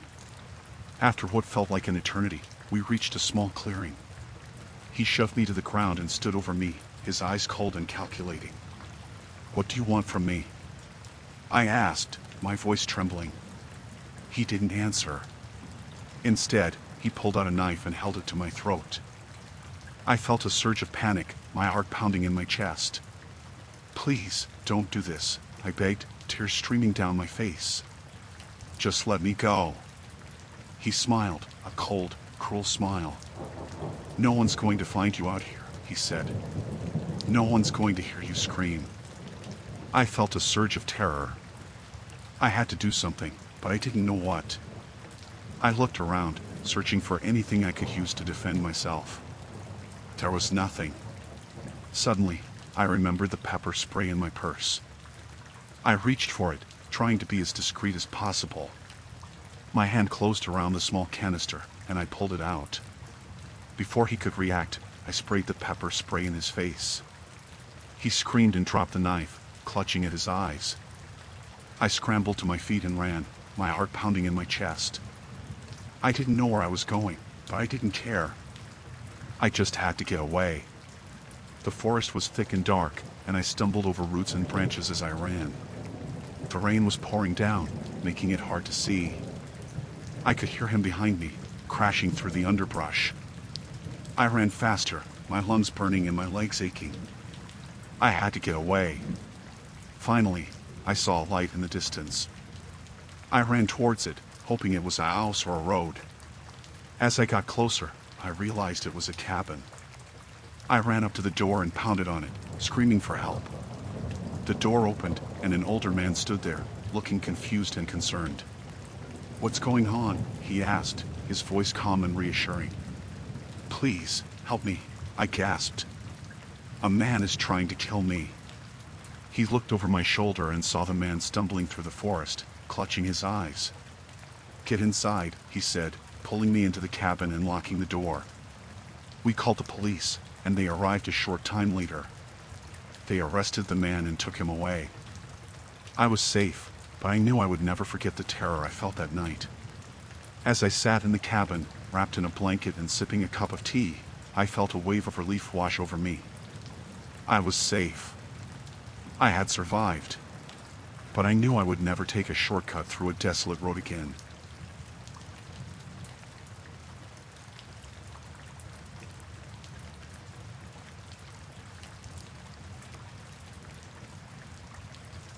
It was pouring rain, the kind that makes it hard to see even a few feet ahead.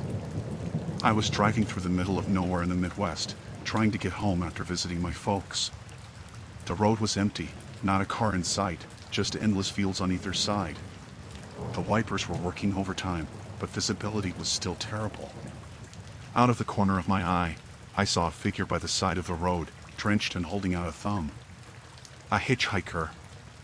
I never pick up hitchhikers, but something about the storm and the sheer desolation of the place made me stop. The guy looked harmless enough, maybe in his early 20s, with a backpack slung over one shoulder.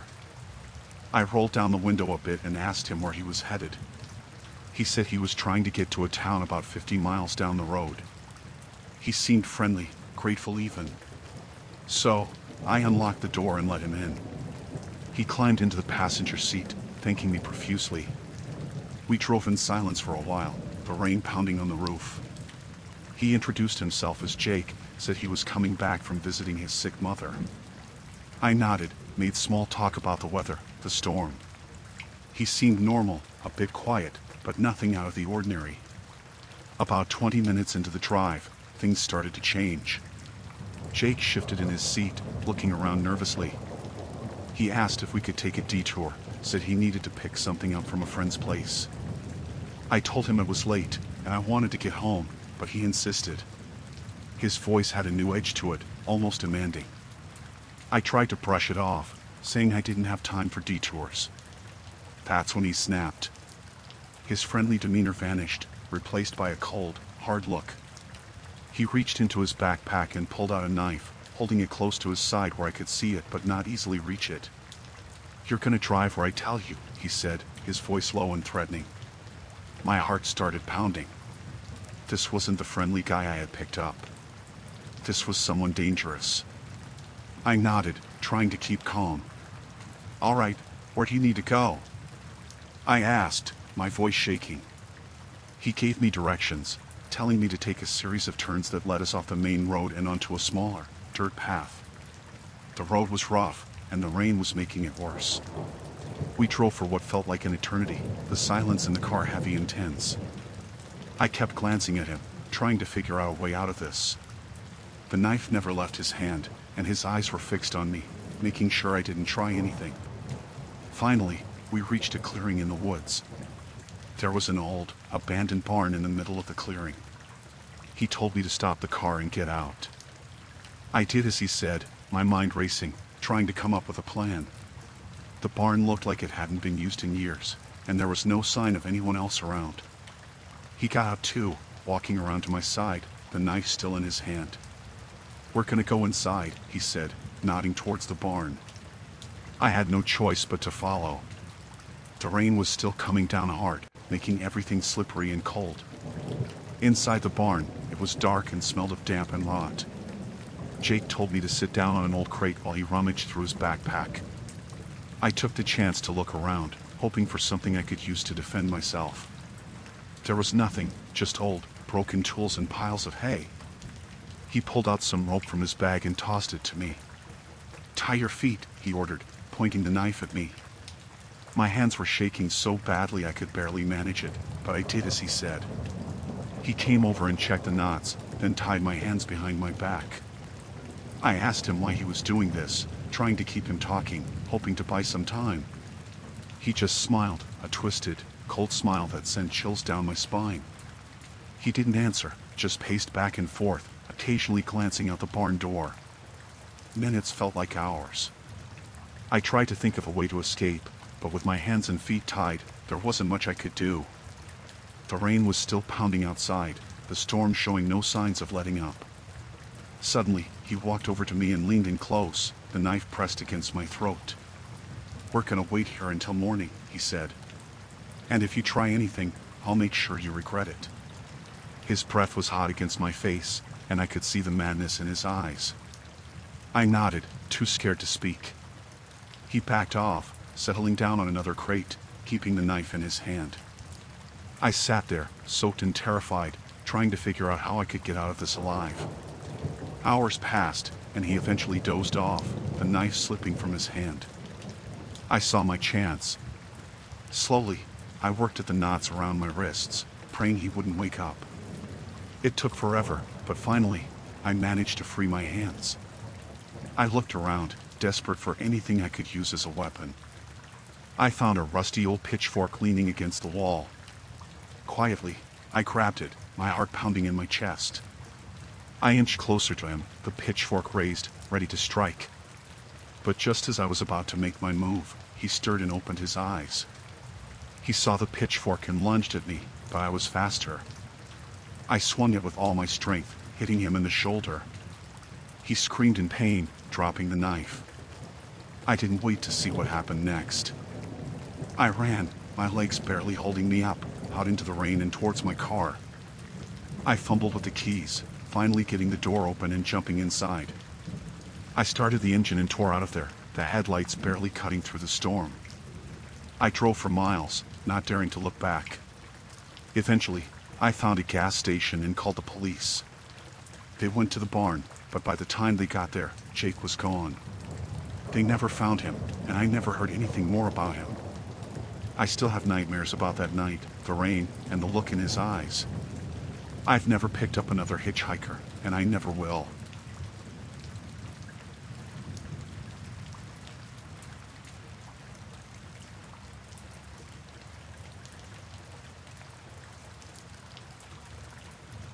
I decided to take a solo trip to Australia.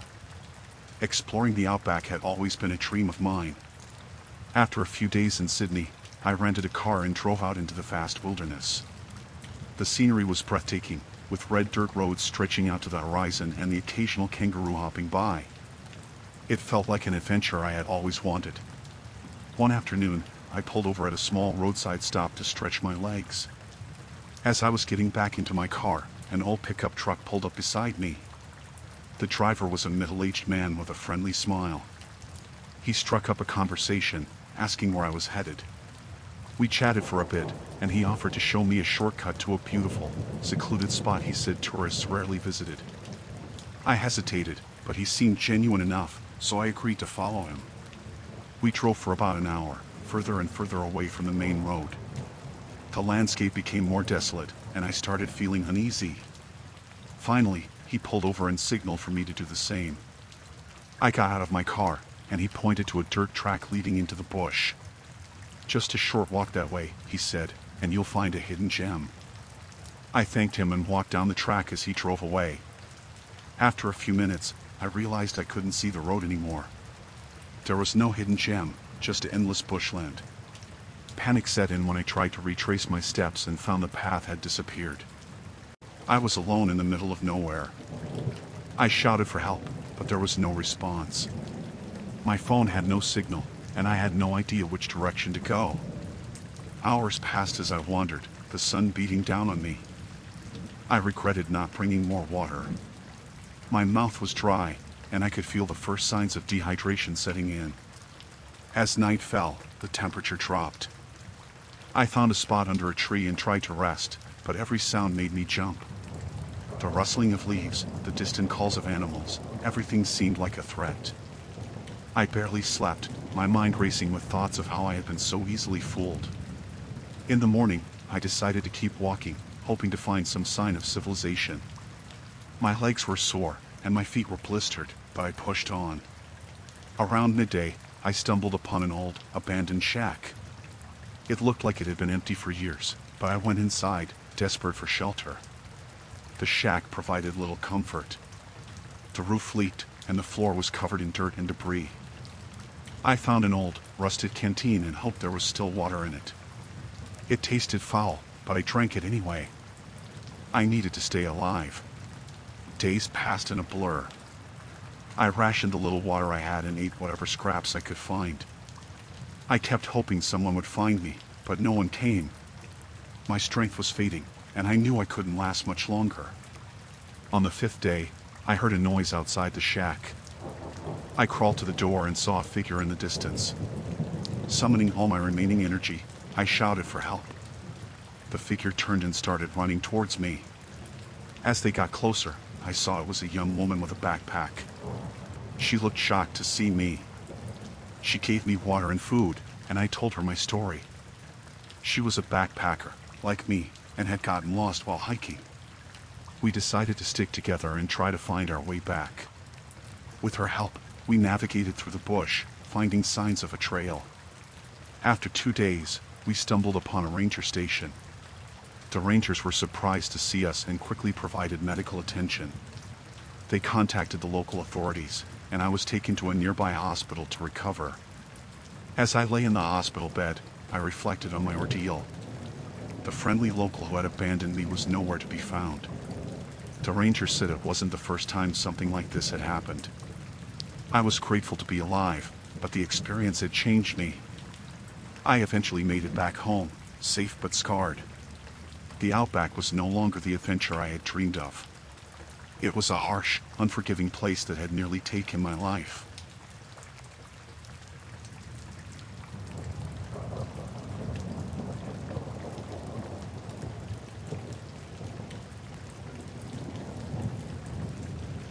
I was staying at a small, cheap hostel in Bangkok, trying to make my trip to Thailand as budget-friendly as possible.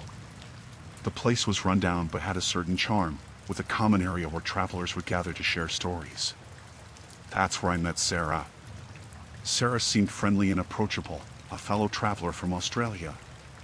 We clicked immediately, bonding over our love of adventure and exploring new places. She had been traveling through Southeast Asia for a few months and had lots of tips and recommendations. We decided to explore the city together, and I felt lucky to have found a travel buddy so quickly. We spent the next few days visiting temples, markets, and street food stalls. Sarah knew all the best spots, and it felt like having a personal tour guide. One evening, she suggested we visit a lesser-known night market outside the tourist areas. She said it was a hidden gem, with the best food and unique souvenirs. We took a tuk-tuk to the market, and as we wandered through the stalls, I noticed it was much quieter than the bustling markets in the city center. Sarah led the way, guiding me through narrow alleys until we reached a small, dimly lit bar. She suggested we go in for a drink, and though I was a bit hesitant, I followed her. The bar was nearly empty, just a few locals and a couple of other foreigners. We sat at a table near the back, and Sarah ordered drinks for us. As we chatted, I started feeling a bit lightheaded. I chalked it up to the heat and the long day of walking, but then my vision began to blur. I looked at Sarah, trying to tell her something was wrong, but she just smiled and kept talking. My head felt heavy, and I struggled to stay awake. I realized too late that something was very wrong. The last thing I saw before everything went black was Sarah's cold, calculating expression.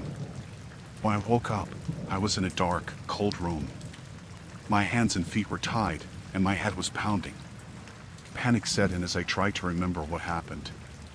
I could hear muffled voices outside the door, speaking in a language I didn't understand. I struggled against the ropes, but they were too tight. The door creaked open, and a man stepped in, his face hidden in shadows. He spoke to me in broken English, telling me to stay quiet and that everything would be over soon. My heart raced as I realized I had been kidnapped. I asked about Sarah, but the man just laughed and left the room. I spent what felt like hours in that room, fear gripping me with every passing minute. Eventually, the door opened again, and two men came in. They untied my feet and dragged me out into a dimly lit hallway. I was too weak to fight back, my body still recovering from whatever they had drugged me with. They led me into a larger room that looked like an old, abandoned medical facility. My stomach churned as I saw surgical equipment and bloodstains on the floor. I realized with horror that they were planning to harvest my organs. Desperation gave me a surge of strength. I struggled and screamed, trying to break free. One of the men punched me in the stomach, and I doubled over in pain. They strapped me to a table, and I felt tears streaming down my face. I couldn't believe this was happening. Just as they were preparing to sedate me again, I heard a commotion outside. Shouts and banging echoed through the building.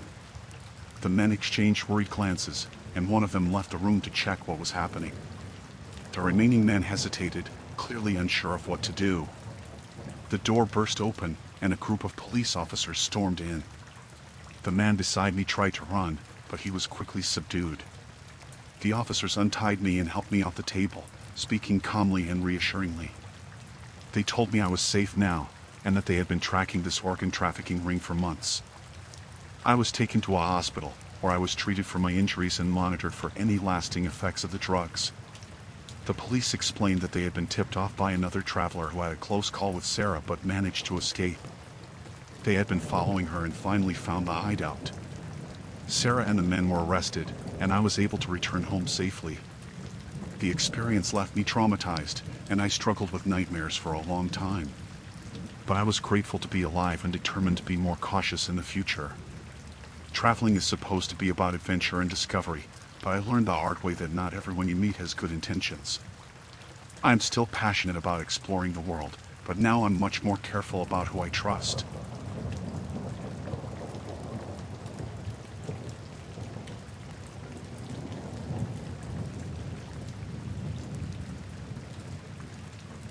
Last summer, I decided to take a solo trip to the forests of northern Sweden. I'd always loved the solitude and the beauty of nature there. I planned to camp for a week, far from any towns or other people. The first few days were perfect. The weather was clear, and the forest was peaceful. I spent my time hiking, fishing, and enjoying the quiet. On the fourth day, I decided to explore deeper into the forest. I'd seen some interesting terrain on my map and wanted to check it out. After a few hours of hiking, I came across an area that looked different from the rest of the forest. The trees were thicker, and there was an old, overgrown path leading further in. Curiosity got the better of me, and I followed the path. After about half an hour, I found something strange. Hidden among the trees was what looked like an old bunker. The entrance was covered in moss, and it looked like it hadn't been used in years. I hesitated, but then I decided to take a closer look. The door was slightly ajar, so I pushed it open and stepped inside. It was dark and smelled musty. I used my flashlight to see. The bunker was bigger than I expected. There were several rooms, all filled with crates and boxes. I started to look around and quickly realized that this place was some sort of stash. The crates were filled with all sorts of stolen goods, electronics, jewelry, and even some cash. It felt like I had stumbled into something I shouldn't have. I was about to leave when I heard voices outside. Panic set in. I turned off my flashlight and hid behind a stack of crates. The voices got closer, and soon I heard footsteps entering the bunker. There were at least 3 men, talking in hushed tones. They sounded angry, like they were arguing about something. I held my breath, trying not to make a sound. One of them had a flashlight and was scanning the room. They were talking about a deal that had gone wrong and how they needed to move the goods soon. I was terrified they would find me. My heart was pounding so hard I was sure they could hear it. The men moved further into the bunker, and I saw my chance to escape. I quietly made my way back to the entrance, praying they wouldn't notice me. Just as I reached the door, I tripped over something and fell, making a loud noise. The men shouted, and I knew I had been discovered. I bolted out of the bunker and into the forest, not looking back. I could hear them chasing me, yelling threats. I ran as fast as I could, weaving through the trees, trying to lose them. My lungs were burning, but I couldn't stop. I had to get away. The forest was dense, and it was getting harder to see as the sun started to set. I stumbled over roots and branches, trying to put as much distance between me and the men as possible. I could still hear them behind me, but they were getting farther away. I didn't dare slow down. After what felt like hours, I found a small cave and crawled inside. I was exhausted and scared, but I knew I couldn't stay there for long. I listened for any sounds of the men but heard nothing. I decided to wait until it was completely dark before moving again. When night fell, I cautiously left the cave and started making my way back to my campsite. I took a different route, hoping to avoid running into the men again. It was slow going in the dark, but I finally reached my tent just before dawn. I quickly packed up my things, not wanting to stay there any longer. As soon as I was ready, I started the hike back to civilization. Every sound in the forest made me jump, but I didn't see any sign of the men. It took me most of the day to reach the nearest town. I went straight to the police and told them everything. They took my report seriously and said they would investigate. I was shaken by the whole experience. I had never felt so scared in my life. The thought of what could have happened if they had caught me still haunts me.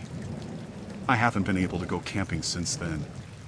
The forest, which once felt like a refuge, now feels like a place of danger. I'm grateful I made it out safely, but the fear and anxiety linger. It's a reminder that sometimes, even in the most peaceful places, danger can be just around the corner.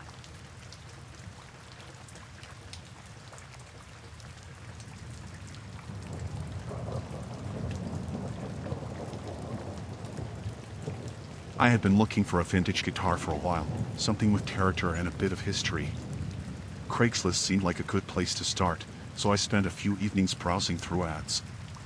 One night, I found a listing that caught my eye. A beautiful 1960s Gibson, reasonably priced. I contacted the seller immediately. The guy's name was Rick. He responded quickly, and we arranged to meet at a coffee shop in Austin. When I got there, Rick was already waiting, guitar in hand. He seemed friendly enough, a bit rough around the edges, but nothing too alarming.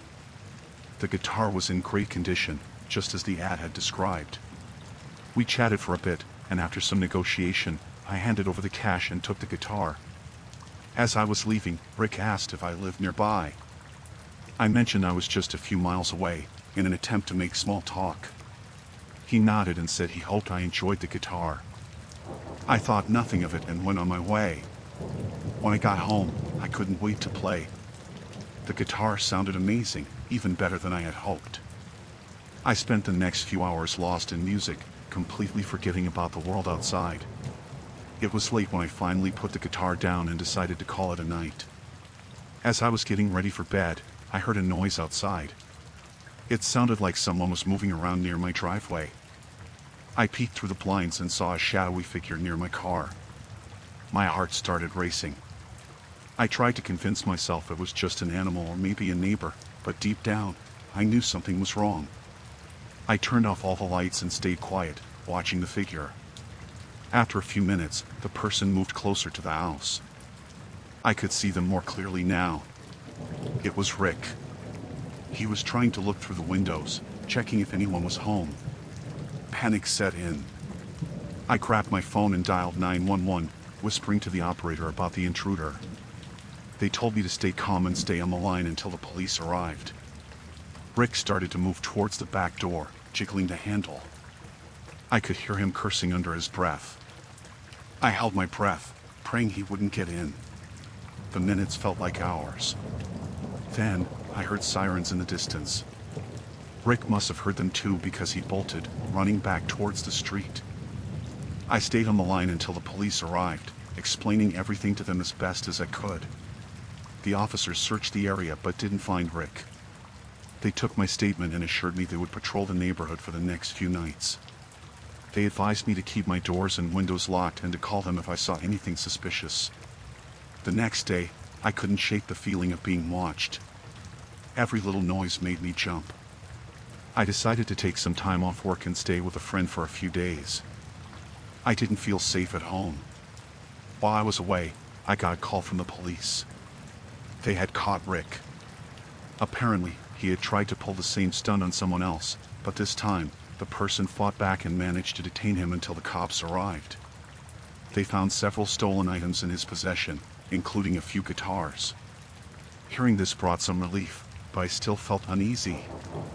I went back home, changed all the locks, and installed a security system.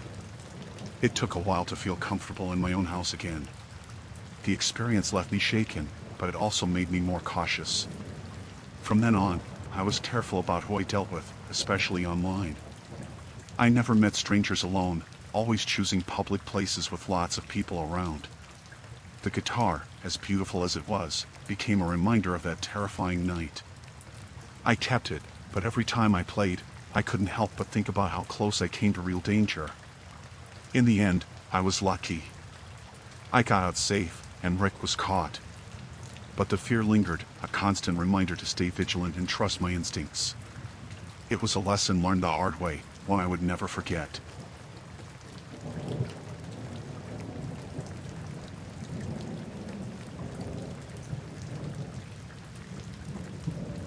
I was driving through Nevada on a cross-country trip when I decided to stop for the night. It was getting late, and the only place nearby was a rundown motel by the highway. It didn't look like much, but I was too tired to keep driving. I parked my car and went inside to check in. The lobby was empty except for the owner, an older man with a greasy smile. He handed me the key to my room, and I made my way down the dimly lit hallway. The place gave me the creeps, but I figured it was just my imagination running wild. My room was small and musty, but it had a bed and a shower, which was all I needed. I tossed my bag on the floor and lay down, hoping to get some rest. But sleep didn't come easily. I kept hearing strange noises, whispers, footsteps, and the occasional bang from somewhere in the motel. I tried to ignore it, telling myself it was just other guests. Eventually, I managed to fall asleep, but I woke up a few hours later, needing to use the bathroom.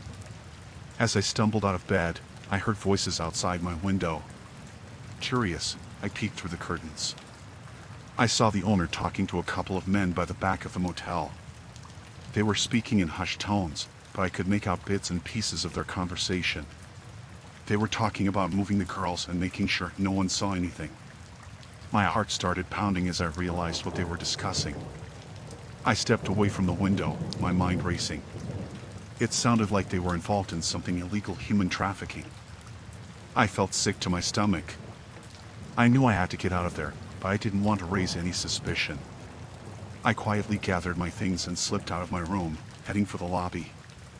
The hallway was eerily silent, and I moved as quickly and quietly as I could. When I reached the lobby, I found it empty again. I crept towards the front door, but just as I was about to open it, I heard a voice behind me. "Where do you think you're going?" It was the owner. His friendly demeanor was gone, replaced by a menacing glare. I stammered an excuse about needing to leave early, but he didn't buy it. He grabbed my arm and pulled me back towards the lobby. "You heard something you shouldn't have," he said, his grip tightening. Panic set in as I realized I was in serious danger. I tried to pull away, but he was too strong. He dragged me towards a back room, and I knew I had to do something fast. Summoning all my strength, I shoved him as hard as I could. He stumbled back, giving me just enough time to bolt for the door. I ran out into the night, my heart pounding in my chest. I didn't stop until I reached my car. Fumbling with the keys, I managed to unlock the door and jump inside. I started the engine and sped away from the motel, glancing in the rearview mirror to make sure no one was following me. My mind was racing, trying to process what had just happened. I drove for miles, not daring to stop until I reached a larger town where I felt safer.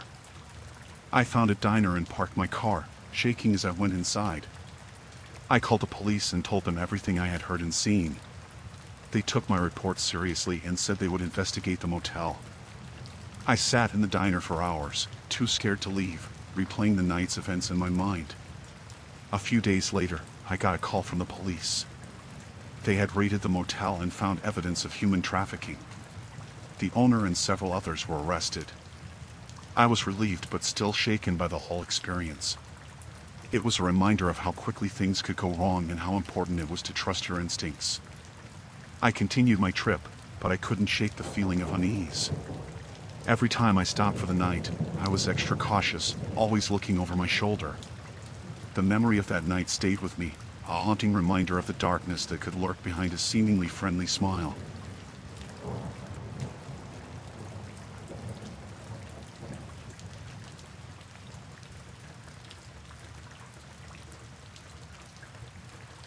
The 4th of July barbecue started like any other. We were at the big park near my sister's house.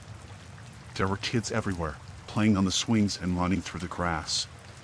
The smell of hot dogs and burgers filled the air.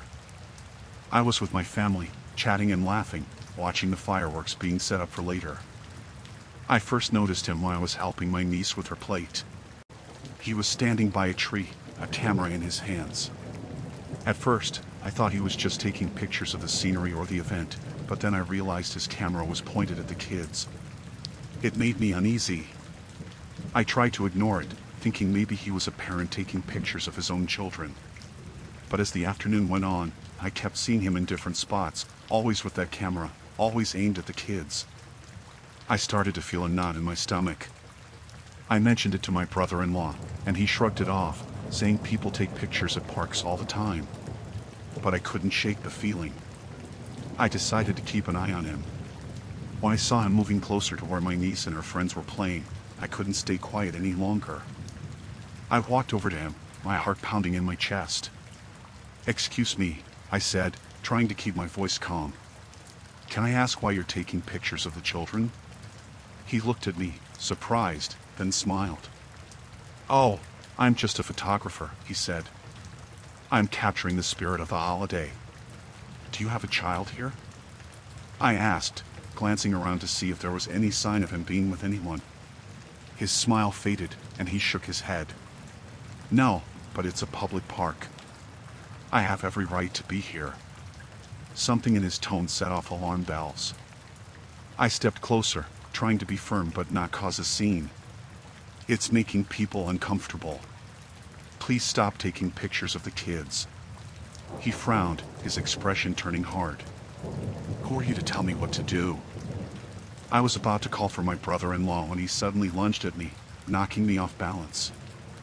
I fell to the ground, and he tried to grab my phone from my hand. I screamed, and within seconds, people came running. My brother-in-law and a couple of other men grabbed him, pulling him off me. He struggled, shouting obscenities, his face twisted with rage. Someone called the police, and within minutes, they arrived. They questioned everyone, and the man kept insisting he was just a photographer, that he hadn't done anything wrong. But they checked his camera and found dozens of pictures of the children, close-ups that made everyone's skin crawl. They took him away, and the park was buzzing with tension. The kids were all gathered close to their parents, who were trying to keep calm. I was shaking, my hands trembling as I tried to explain to the officers what had happened. The rest of the day was a blur. The police stayed for a while, taking statements and making sure everyone was okay. My family tried to go back to the barbecue, but the mood had changed. We were all on edge, constantly looking around, making sure the kids were never out of sight. Later that evening, when the fireworks started, I couldn't enjoy them. Every pop and crackle made me jump, and I kept looking over my shoulder, half expecting to see that man's angry face again. We left the park earlier than planned. My sister's house was quiet, the kids tired and subdued. I sat in the living room, replaying the day's events in my head. The what-ifs haunted me.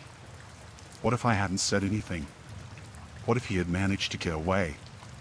The police called later to say the man had a history of similar incidents in other parks. They thanked me for my quick thinking, but it didn't make me feel any better. I kept seeing his face in my mind, the anger in his eyes when I confronted him. That night, I barely slept. Every noise outside made me jump. I couldn't stop thinking about how close we had come to something terrible happening. The next morning, I felt exhausted, but also relieved. We had all gotten out safe, but it left a scar. Now, whenever we go to a park or have a family gathering, I find myself constantly watching, always on alert. I don't let the kids out of my sight. It's exhausting, but I can't help it. That day changed everything for me. I'll never take safety for granted again.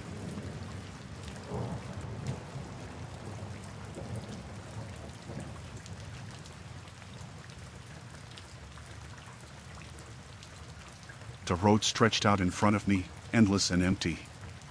I was on a solo road trip, something I'd always wanted to do.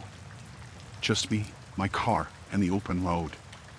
It was supposed to be freeing. But somewhere along the highway, everything changed. It started in the afternoon. I noticed a truck in my rearview mirror, an old, beat-up pickup. It was nothing unusual at first.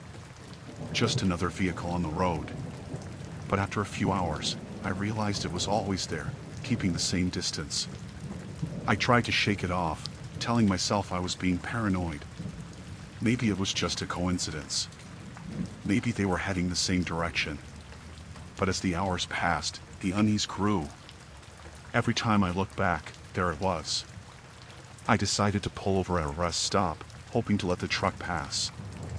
I parked and waited. 10 minutes went by. Then 20. No sign of the truck. I started to relax, thinking it had finally gone its own way. But as soon as I got back on the highway, there it was again, closer than before. My heart pounded in my chest. I couldn't ignore it anymore. This wasn't normal. Someone was following me. I tried to keep my cool. I kept driving, my eyes flicking to the rearview mirror every few seconds. The truck stayed with me, never overtaking, just following. I decided to confront the driver. Maybe it was a misunderstanding, or maybe I could scare them off. I pulled over onto the shoulder of the road. The truck slowed down but then vanished, as if it had never been there. I got out of the car, looking around. The highway was deserted, just me and the empty road. I stood there for a while, feeling foolish and anxious. After a few minutes, I got back into my car and started driving again. Relief washed over me. Maybe it was just my imagination. But then I saw it in the mirror, closer than ever. The truck's headlights glaring at me, almost blinding in the twilight. Fear gripped me. This was no coincidence. I pressed down on the gas, speeding up, trying to put distance between us. But the truck matched my speed, staying right behind me. I drove for miles, my knuckles white on the steering wheel. The highway seemed to stretch on forever, with no signs of civilization. Night fell, and the darkness made everything worse. The truck's headlights were the only light in the rearview mirror, a constant reminder that I wasn't alone. I thought about calling the police, but there was no cell service out here. I was on my own. Desperation set in. I needed to lose the truck. I took the next exit, hoping to find a town or at least another road. The exit led to a narrow, winding road through a forest. The truck followed, always keeping the same distance. I sped through the curves, the trees a blur on either side. The road twisted and turned, and I hoped the truck would lose control. But it stayed with me, never faltering. My heart raced, fear turning to panic. Suddenly, the road opened up into a clearing. I saw a small, rundown gas station, its lights flickering. I pulled in, skidding to a stop. I jumped out of the car, looking around. The truck was gone. The gas station was deserted. I banged on the door, shouting for help. No one answered. The place looked abandoned, a relic from another time. I felt trapped, alone in the middle of nowhere. I got back into my car, ready to keep driving. But as soon as I started the engine, the truck appeared again, its headlights cutting through the darkness. It was closer than ever, right on my bumper. I could see the outline of the driver, a dark figure behind the wheel. I sped off, back onto the winding road. The truck followed, relentless. I drove for what felt like hours, my mind racing, trying to think of a way out. The road seemed endless, and I couldn't shake the feeling that I was being herded, led somewhere against my will. Finally, I saw a sign for a town up ahead. Hope flared in my chest. I took the turn, speeding towards the lights in the distance. The truck stayed with me, but I could see the town now, safety just ahead. I pulled into the first gas station I saw, this one lit and bustling with people. I jumped out of the car, running inside. I told the clerk about the truck, my words tumbling out in a frantic rush. He looked outside but saw nothing. The truck had vanished again. The clerk called the police, and they arrived quickly. They took my statement, but there was no sign of the truck. They assured me they'd keep an eye out, but I could see the doubt in their eyes. I stayed in that town overnight, too scared to get back on the road. The next morning, I continued my trip, but the fear stayed with me. Every time I saw a truck, my heart would skip a beat. I never saw the truck again, but the memory haunted me. The feeling of being hunted, of knowing someone was out there, watching, waiting. I finished my trip, but I was never the same. The open road didn't feel so free anymore.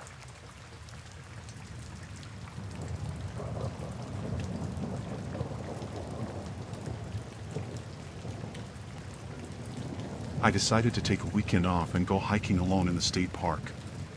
I needed some time away from the city and work. The park was huge, with miles of trails, and I knew it would be the perfect place to clear my head. I packed my backpack, loaded my car, and drove out early on Saturday morning.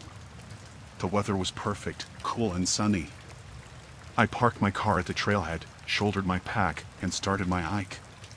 The first few hours were great. I enjoyed the sounds of nature, the smell of the trees, and the feeling of being alone in the wilderness. I didn't see many other hikers, which was exactly what I wanted.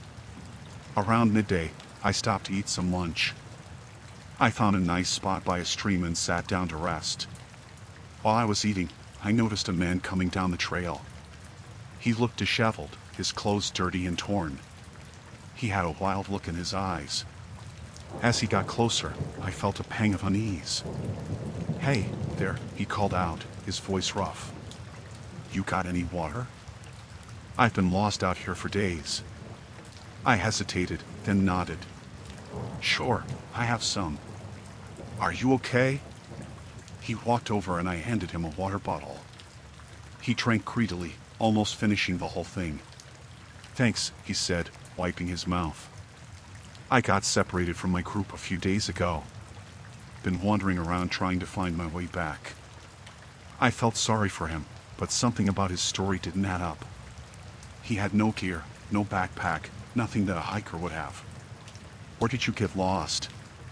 I asked, trying to keep my tone casual. "Up near the ridge," he said, pointing vaguely. "I've been trying to head back to the main road." I offered him some food, which he took eagerly. As he ate, I noticed he kept glancing around, almost like he was checking if anyone else was nearby. The feeling of unease grew stronger. "I can show you the way back," I said. "I have a map, and I know these trails pretty well." He looked at me, his eyes narrowing. "That's kind of you, but I'll find my own way. Just needed a bit of rest and some water." Something in his voice made me uneasy. "It's no trouble, really," I insisted. "I'm heading back that way anyway." He stood up, brushing crumbs off his hands. "Thanks for the offer, but I'll be fine." He turned and started walking back the way he came, disappearing into the trees. I watched him go, feeling a chill run down my spine. There was something off about him. I decided to pack up and head back, feeling uneasy about staying out there alone. I put out my fire, shouldered my pack, and started down the trail. About an hour later, I heard rustling in the bushes ahead. I stopped, my heart pounding, and saw the same man step out onto the trail. He looked surprised to see me. "Oh, it's you again," he said, his voice flat. "Yeah," I said, trying to sound casual. "Heading back to my car." He nodded, but his eyes were cold. "Be careful out here. You never know who you might run into." I nodded and walked past him, my skin crawling. As I walked, I kept glancing over my shoulder. I had the feeling he was following me, but every time I looked back, I saw nothing. The sun was starting to set, and I knew I needed to get back to my car before dark. I quickened my pace, my heart racing. The trail seemed to stretch on forever. Every snap of a twig, every rustle of leaves made me jump. I felt like I was being watched, hunted. I pushed myself to keep moving, not daring to stop. Finally, I saw the parking lot through the trees. Relief washed over me. I jogged the last few yards to my car, fumbling for my keys. As I unlocked the door, I heard footsteps behind me. I turned and saw the man emerging from the trees, his face twisted in anger. "You shouldn't have come back here," he growled, his voice low and menacing. I jumped into my car and locked the doors. He banged on the window, shouting. I started the engine and floored it, gravel spraying as I sped out of the parking lot. I looked in the rearview mirror and saw him standing there, watching me with a look of pure rage. I drove straight to the ranger station and told them everything. They took me seriously, sending out a search team. Later, I found out that the man was a fugitive, hiding out in the park to avoid capture. He had been on the run for weeks, and I had stumbled right into his hiding place. The rangers found his campsite and some of his belongings, but he was gone. I was lucky to get out when I did. The experience left me shaken, and I haven't been back to that park since. Now, I'm always cautious when hiking alone, always aware of the possibility of danger lurking just out of sight.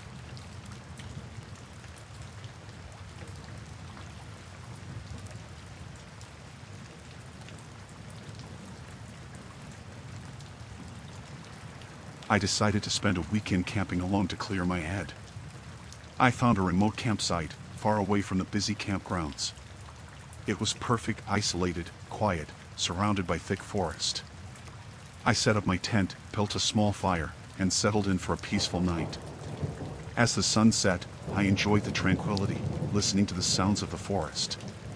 Around midnight, I heard rustling outside my tent. At first, I thought it was just an animal, but the sounds grew louder. I grabbed my flashlight and stepped outside. A man stood at the edge of my campsite, looking disheveled and confused. "I'm lost," he said, his voice shaky. "Can you help me?" I was startled but tried to stay calm. "Sure," I have a map. Where are you trying to go? He stepped closer, his eyes darting around nervously. I got turned around. I just need to get back to the main road. I handed him my map, but he didn't even glance at it. Instead, he kept his eyes on me, studying me. I felt a chill run down my spine. Something was off. What's your name? I asked, trying to keep the conversation light. Tom, he replied quickly. Listen, can I just stay here for the night? I'll leave in the morning. Every instinct told me to say no, but I didn't want to seem rude or paranoid. I guess that's okay. You can sleep by the fire. He nodded and sat down, warming his hands. I returned to my tent but left the flap open, watching him closely. He seemed jittery, constantly looking around. After a while, he lay down and appeared to sleep. I tried to relax but kept one eye open. I must have dozed off because I woke to the sound of my tent zipper. I froze, heart pounding. Tom was standing over me, holding my flashlight. I couldn't sleep, he said. Can I get some water? I handed him my water bottle, my hand shaking. He took it and stepped outside. I knew I couldn't stay here with him. I needed to leave, now. I quietly gathered my things, trying not to make a sound. Suddenly, I heard him rummaging through my supplies outside. I peeked out and saw him holding my knife. Tom, what are you doing? I asked, trying to keep my voice steady. He turned to me, a sinister smile on his face. You know, it's not safe out here alone. You never know who you might run into. My blood ran cold. I think you should leave, I said, trying to sound firm. He took a step towards me, and I backed into my tent. I don't think I will, he said. I grabbed my phone, trying to call for help, but he lunged at me, knocking it out of my hand. I scrambled to get away, but he grabbed my arm, his grip tight. Don't fight, he hissed. I kicked him as hard as I could, and he let go, cursing. I darted out of the tent, running into the woods. I could hear him behind me, crashing through the underbrush. I ran blindly, branches scratching my face and arms. I didn't know where I was going, just away from him. I stumbled and fell, my ankle twisting painfully. I forced myself up, limping forward. I heard him shouting, getting closer. I saw a large tree and ducked behind it, trying to catch my breath. I listened, my heart pounding in my ears. He walked past me, cursing under his breath. I stayed perfectly still until his footsteps faded. Then, I slowly made my way back to my campsite, grabbing my keys and a few essentials. I hobbled to my car, constantly looking over my shoulder. When I finally reached it, I jumped in and locked the doors. I started the engine and sped down the dirt road, not looking back. I drove to the nearest town and went straight to the police. They took my statement and sent officers to the campsite, but they didn't find him. They said he was likely a drifter, someone who knew how to disappear. I never went camping alone again. The memory of that night still haunts me, and I often find myself looking over my shoulder, wondering if he's still out there, somewhere, waiting for his next victim.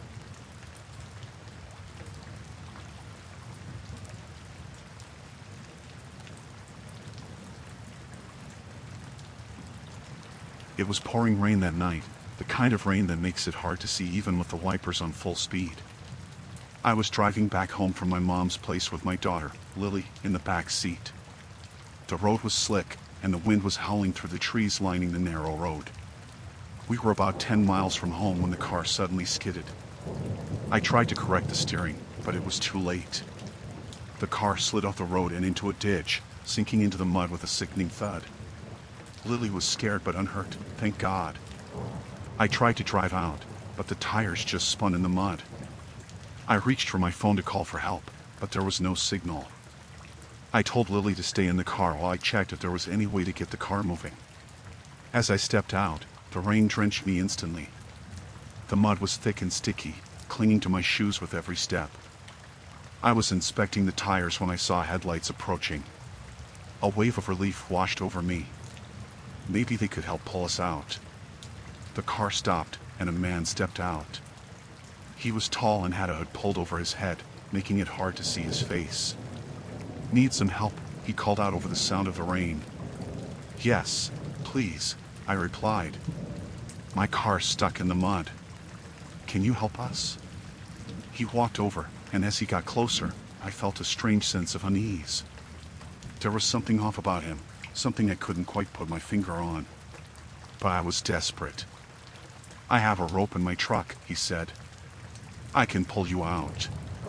He went back to his truck, and I turned to check on Lily. She was watching from the back seat, her wide eyes filled with worry. I tried to smile reassuringly, but I couldn't shake the uneasy feeling. The man came back with a rope and started attaching it to the front of my car. He worked in silence, his movements quick and precise. Once he was done, he got back into his truck and started pulling. The car lurched forward, but it didn't budge much. The mud was too deep.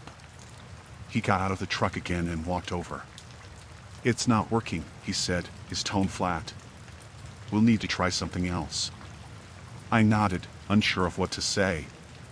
He walked closer, and I noticed a glint in his eyes that sent a chill down my spine. "Why don't you and the kid come wait in my truck? It's warm and dry." Something about his suggestion set off alarm bells in my head.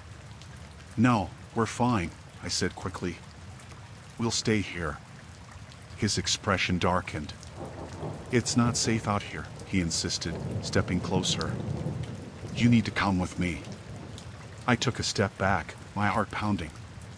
"No, thank you," I repeated, trying to keep my voice steady. "We'll be fine."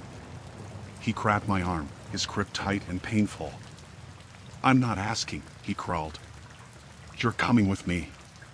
Panic surged through me. I twisted out of his grip and ran to the car, locking the doors behind me. Lily was crying, and I tried to calm her down while fumbling for my phone. Still no signal. The man was pounding on the window now, shouting for me to open the door. I ignored him and started the car, hoping against hope that we could somehow get free. The tires spun uselessly, and I felt tears of frustration and fear welling up. Then, a miracle. Another set of headlights appeared down the road. The man stopped pounding and turned to face the new car. I honked the horn desperately, hoping to get their attention. The car stopped, and two men got out. They looked from me to the man and seemed to understand the situation immediately. "Is there a problem here?" one of them called out. The man backed away from the window, muttering something under his breath. He glanced at me one last time, his eyes full of anger, before walking back to his truck. He drove off without another word. The two men walked over to my car. "Are you okay?" one of them asked. I nodded, still shaken. "Yes, thank you." He was trying to get us to go with him. They looked at each other and then back at me. "Let's get you out of here," the other man said. They hooked up their truck to my car and managed to pull it free from the mud. Once we were back on the road, I thanked them repeatedly. They offered to follow us home to make sure we got there safely, and I gratefully accepted. Lily was still scared, but I promised her we were safe now. We made it home without any further incidents.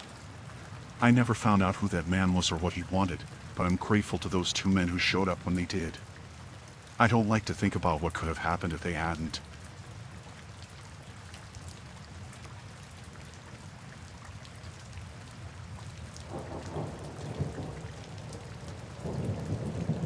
It was pouring rain when I left the office that night. The storm had been building all day, and now it was a full-blown downpour. I hurried to my car, huddling under my umbrella, and saw Tom standing at the entrance. He looked soaked, even with his raincoat on. "Need a ride?" I called out. Tom smiled, relieved. "Thanks, Rachel. I appreciate it." He climbed into the passenger seat, and I cranked up the heat. We chatted about work as I navigated the slick roads. The rain was so heavy, it was hard to see beyond a few feet. The wipers were working overtime, but it barely made a difference. We came to a red light, and I glanced over at Tom. He seemed tense, his fingers drumming on his knee. "Everything okay?" I asked. He nodded, but didn't say anything. The light turned green, and I started to drive. A few blocks later, I noticed Tom wasn't in the car anymore. My heart skipped a beat. I hadn't heard the door open or felt any movement. I pulled over, panic rising. How could he just disappear? I got out, looking around, calling his name. The rain was relentless, soaking me in seconds. There was no sign of him anywhere. I got back in the car, my mind racing. Did he jump out? Why didn't I hear anything? I decided to head back to the office, thinking maybe he had gone back there for some reason. When I arrived, the building was dark and locked up. I knocked on the door, hoping the night guard might have seen something. No answer. I was alone. I drove around the area, circling the blocks near where he vanished, but there was no sign of Tom. Feeling desperate, I called the police. They said they would send someone out to take a report, but their tone made it clear they thought he probably just decided to walk home. I sat in my car, shivering from the cold and the fear. Something was very wrong. I decided to go to Tom's apartment, hoping he might be there. When I got there, his lights were off. I banged on his door, but no one answered. As I turned to leave, a figure stepped out of the shadows. I jumped, recognizing one of Tom's neighbors. He looked at me with a mix of curiosity and concern. "You looking for Tom?" he asked. I nodded. "Have you seen him?" He shook his head. "Not since this morning." "Is something wrong?" I explained what had happened, and he looked even more worried. "Tom's been acting strange lately. He mentioned something about being followed, but I thought he was just stressed from work." The rain kept pounding down as I got back into my car. My phone rang, and I saw it was an unknown number. I hesitated, then answered. "Rachel," a voice said. It was Tom, but he sounded scared. "Tom, where are you?" "I don't have much time." "Don't trust them," he whispered. The line went dead. My hands were shaking as I tried to call him back, but it went straight to voicemail. I had no idea what was going on, but I knew I couldn't go to the police. They wouldn't believe me. I drove around aimlessly, trying to piece together what little I knew. My thoughts were interrupted by the sight of a black car that seemed to be following me. Every turn I made, it was right there behind me. Panic set in. I took a sharp turn down a side street and sped up, hoping to lose them. My heart was pounding as I navigated the narrow, rain-slicked roads. I glanced in the rearview mirror and saw the car still behind me. I drove towards the outskirts of town, hoping the winding roads would help me shake them. The car was relentless, though, staying on my tail. I saw a narrow dirt road and turned onto it, the car bouncing over the rough terrain. The road led into a dense forest. The trees closed in around me, and the headlights of the car behind me disappeared. I kept driving until I found a small clearing, then turned off my engine and lights, hoping they wouldn't find me. I sat there in the dark, the rain hammering on the roof, trying to calm my racing heart. I had to figure out what was happening and why Tom had disappeared.